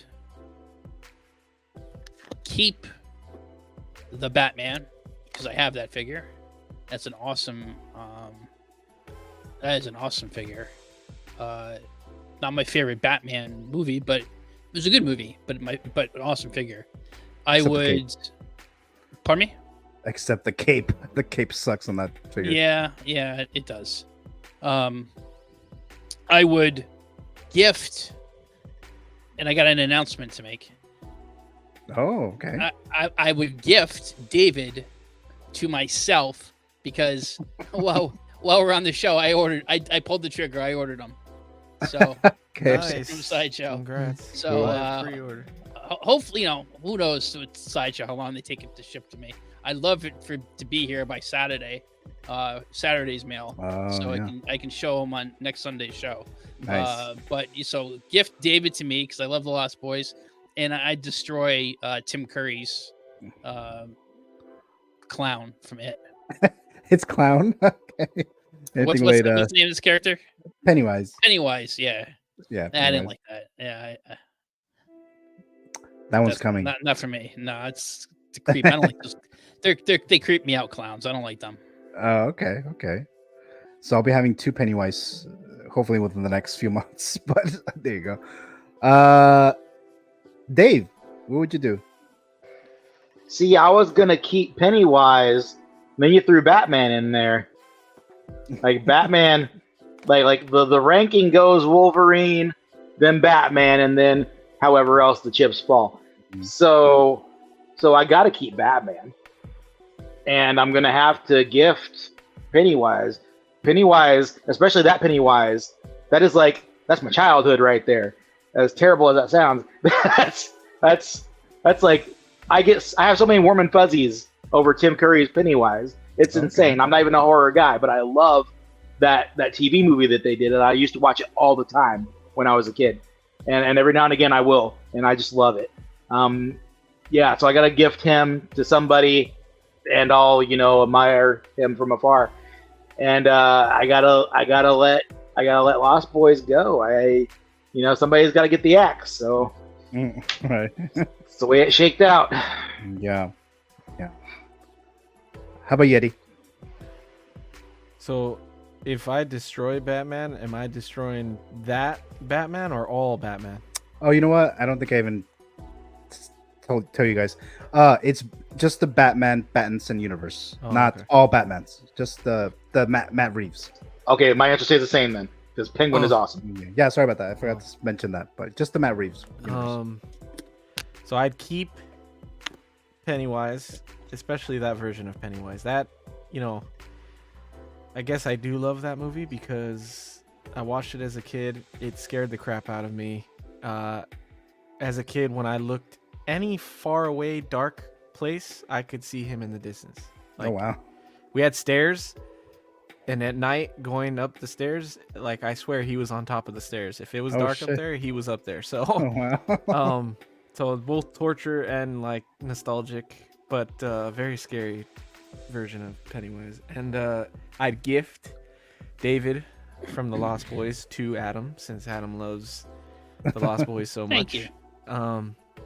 And easily completely clear the world, the universe of Pattinson Batman. Wow. Okay. Even if we lost Penguin to it, it's a necessary sacrifice. So that Penguin series is amazing, by the way. If you guys haven't seen it. It is. I'm waiting for Maul to come out. I'm gonna pinch him. I just want to talking about Pennywise being at the top of the stairs and stuff, so. And I'm a grown ass man right now. All right, I was working at this joint a few years ago, and there's it was factory work, and there was a little building outside of the factory building where you would go for the stack machines and the break room and all that. Well, I went in there to go to the bathroom. It was late one night because we had night shift, and there's a door leading into the locker room, then another door leading into the bathroom. And the bathroom door was hung open. All the lights were out everywhere, but the bathroom light was on. And someone had left their yellow fucking raincoat hanging on the bathroom door. And I saw that shit, and I was like, I don't need to piss right now. And I left. I'm not getting Georgied right now. I left, dude. Oh no! I pissed outside. Man. I was gonna say, decided to piss in a locker instead. Bro, I wasn't. Nope. I was good, man. I was so good. What do you guys think of the remake, the film that came out a couple years ago, versus the miniseries with Tim Curry? I think it's good. I really liked that. I mean, I forget his name. The brother. Bill Skarsgård. Yeah, Skarsgård. Yeah. All of them are amazing, but I saw his his what is it? The tape of him. Oh yeah, the audition. Yeah, his eyes, dude. He's very good. If anybody could replace Tim Curry for this character, it's him, because Tim also has those crazy eyes. So, and then the kids were great actors, great characters. I thought it was really good. You know, it was. I love. Yeah, I like both of them. movie. Yeah, I like both of them. Like I don't even know what would over the other.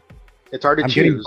I'm getting both figures. I'm getting both the Bill Scott. Well, I already have the Pennywise right here, and then this one's already coming whenever they release it. But yeah, when Adam was saying earlier the sarcastic smartass one, I immediately thought of that kid Eddie from It. The one that's like has asthma and all that, and yeah, he was great too. Yeah, there's always one of them, right? Those group of friends in a horror movie or whatever. I will say, and I wasn't a kid when this came out, but I always thought this was a creepier looking,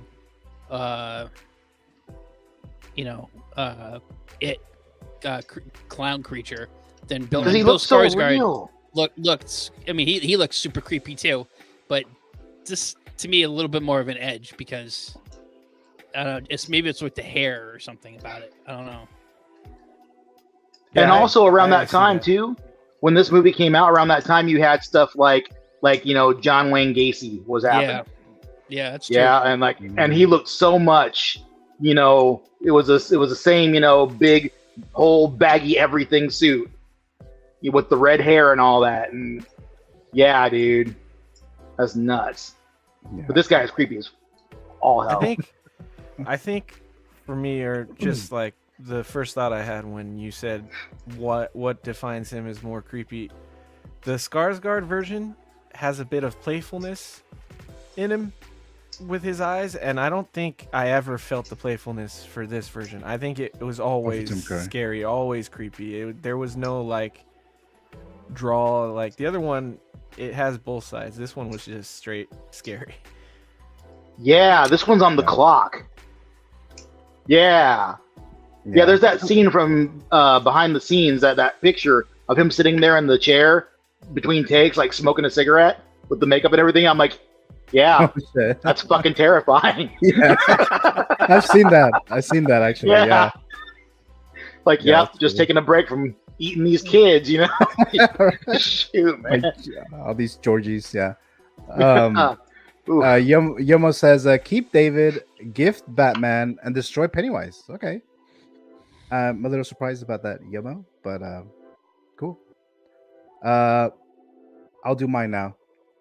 I can't destroy a Batman, so I'm going to keep Batman.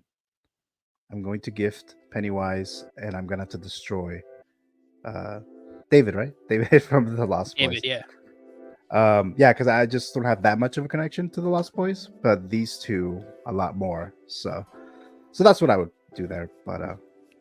But yeah, so that's it, guys. That is the show. That is the latest episode of Figures Talk, episode number 27. Thank you so much, guys, for joining me, like always.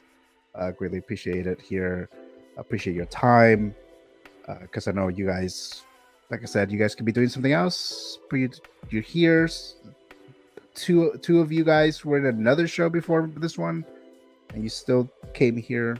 So I appreciate that. Thank you so much. And then Adam, you're always here in the live, or not the live chat, in the actual show, and I really appreciate that, like always. So I'm gonna go ahead and plug you guys's YouTube stuff or Instagram stuff, and then Adam, I know you just released or uploaded a new video unboxing. So take it away. Yeah, when I've wanted a Henry Cavill 1/6 figure for a while, Hot Toys figure. I've been eyeing it for a while, and then when INART came out with its version from Batman versus Superman, I looked to see, hey, can I find it anywhere? And it's pretty much sold out. Now that went for pre-order before I started getting figures, and just I checked eBay and got a good price on. Now I think it's almost a 10-year-old, 8 or 10-year-old figure, Hot Toys figure from Man of Steel, and we did a retro unboxing. Now, what we did before unboxing this is I had seen the film many times. Emily had seen the film before, but it had been a few years. So right before we did the unboxing, we rewatched Man of Steel, and then we watched Batman versus Superman. And I actually got a greater appreciation for those films and for Ben Affleck's take. I kind of wish we did the re-ranking. Remember a couple weeks ago we ranked the Batman. I think Affleck's Batman, if I had rewatched it, I would have given him a higher score, to be honest with you. But you know, I think it's a 10-year-old figure, but it still holds up. I think it really does hold up, and if you're looking for Henry Cavill's representation, you can't go wrong with this. I'd say the only complaint I'd have is you can see she's holding the cape there. In fact, Emily pointed out, you know, she wished it was a wired cape. And she's trying to figure out how. Maybe I could figure out how to put wires in it and do it myself. That's the only drawback. I wish it was a wired cape. Other than that, it's a pretty awesome figure. I didn't know it was that old. Yeah, I think it's like 2015. Oh, okay. Yeah, are the accents on the collar and the cuffs, are they black or is that just from the camera? They're like a dark blue, black. This must be, yeah, okay. Blue. Yeah. Like, he's off camera. He's oh, sorry. Sorry, guys. You can see him up there. Yeah. Oh, yeah. Yeah, so it's hard to tell. But sorry about that. I love that running pose. It's so Super Friends. I love it. Yeah. and so we actually had we spent like the first 4 minutes of the video talking about the Snyderverse and all that stuff. Oh, yeah. Deconstructing what went right, what went wrong. Joss Whedon thing, then we actually unboxed the figure. And you were right. Yeah. You were right. Absolutely. That's kind of what we do. You know, again, if you're looking for a professional unboxing, there are so many awesome channels that do professional unboxings in a light box. With I actually just got a new camera. I got the Osmo 6 or something, one of these things here, and this is the first video we did with it. So it's like a 4K resolution, better resolution than my iPhone 12. And so but we're not doing anything more than that. We do the videos as just kind of conversation as we open up a figure. And if you want to kind of see what a figure looks like in your kitchen lighting, in the real world, this is what the figure looks like. And that's kind of what we do. Yeah, I like that. I think and you see she's holding up the phone and she's trying to get some. She's trying to show, oh, well, this is what, if you light it up, this is what it looks like with lighting. Yeah. You know? So she's really getting into the unboxing.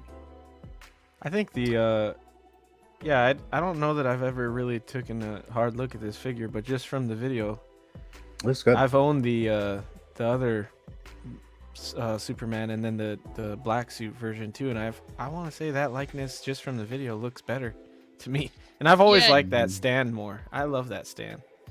You know that the importance of these videos is I did my homework on it. I watched so many. If there's an unboxing video of a Henry Cavill Superman figure, Hot Toys figure, I watched it, and I wanted to see what. And a lot of them like optical had some comparisons. Jetta, a bunch of others had. Justin had comparisons of the 2 or 3 figures, and I kind of okay, which one do I like the most? And I like his hair in this one.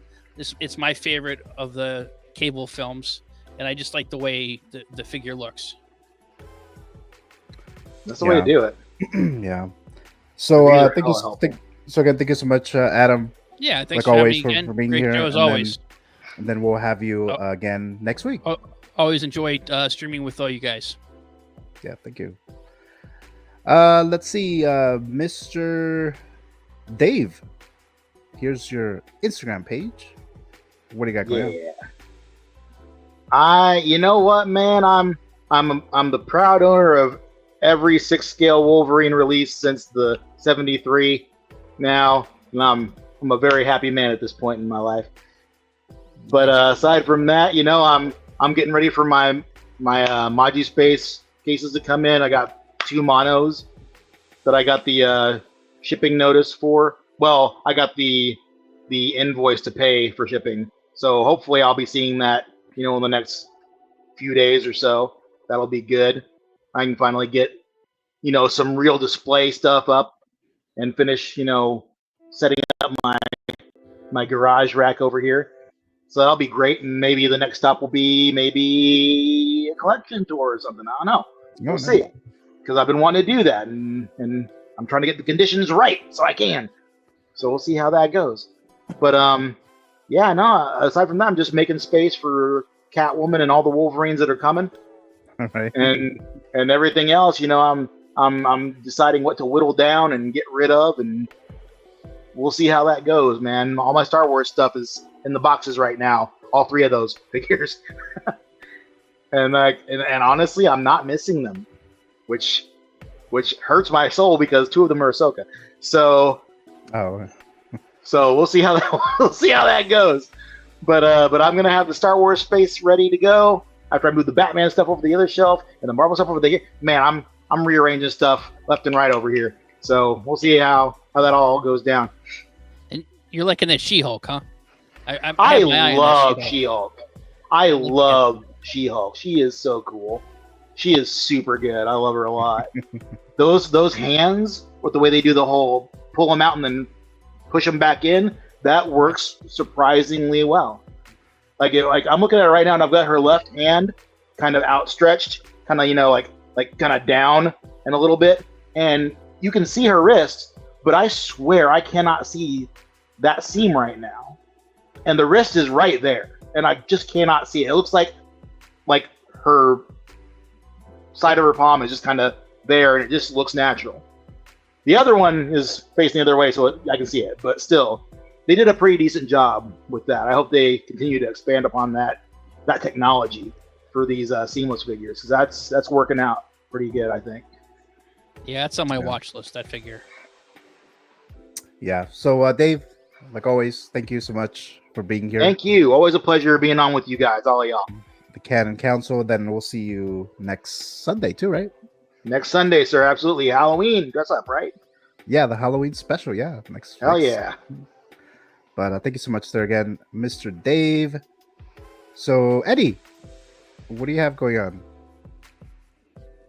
As far as streaming, Tuesday I'll be on CW like normal Tuesday show on 6:30 Pacific time. I think that might be the only other show I'm doing this week, because next weekend I'll be going out of town. Okay. To the desert to see family. So, but I appreciate you inviting me on, and you know it's always been a great stream whenever I come on with you. I love the games that you do, man, and I like that everybody finds something different to do on their channel, and the games are really fun and they're pretty well thought out. You do a good job with that. And then this is my first coming on to your show is my first interaction with Adam. Adam's a great guy. He's wealth of knowledge for movies, so love streaming with you. And Dave is just happy all the time. I wish we may disagree on stuff, but I wish I was as happy as you are, man. You are right. You're very uplifting spirit, I like. Dude, I wish I could pull back as much sometimes as you do, because I'll tell you, my wallet would be a lot happier. This is just how it is. I'm not pulling back. This is it. But yeah, great stuff, guys. Yeah, well, thank you again, Eddie, for being on here. I was gonna ask you if you wanted to join us next week, but you'll be gone. So, but next time for sure. Any Sunday I can, I will. But yeah, got my costume all set for next week. Oh yeah, and about that, especially Adam and Dave who are here.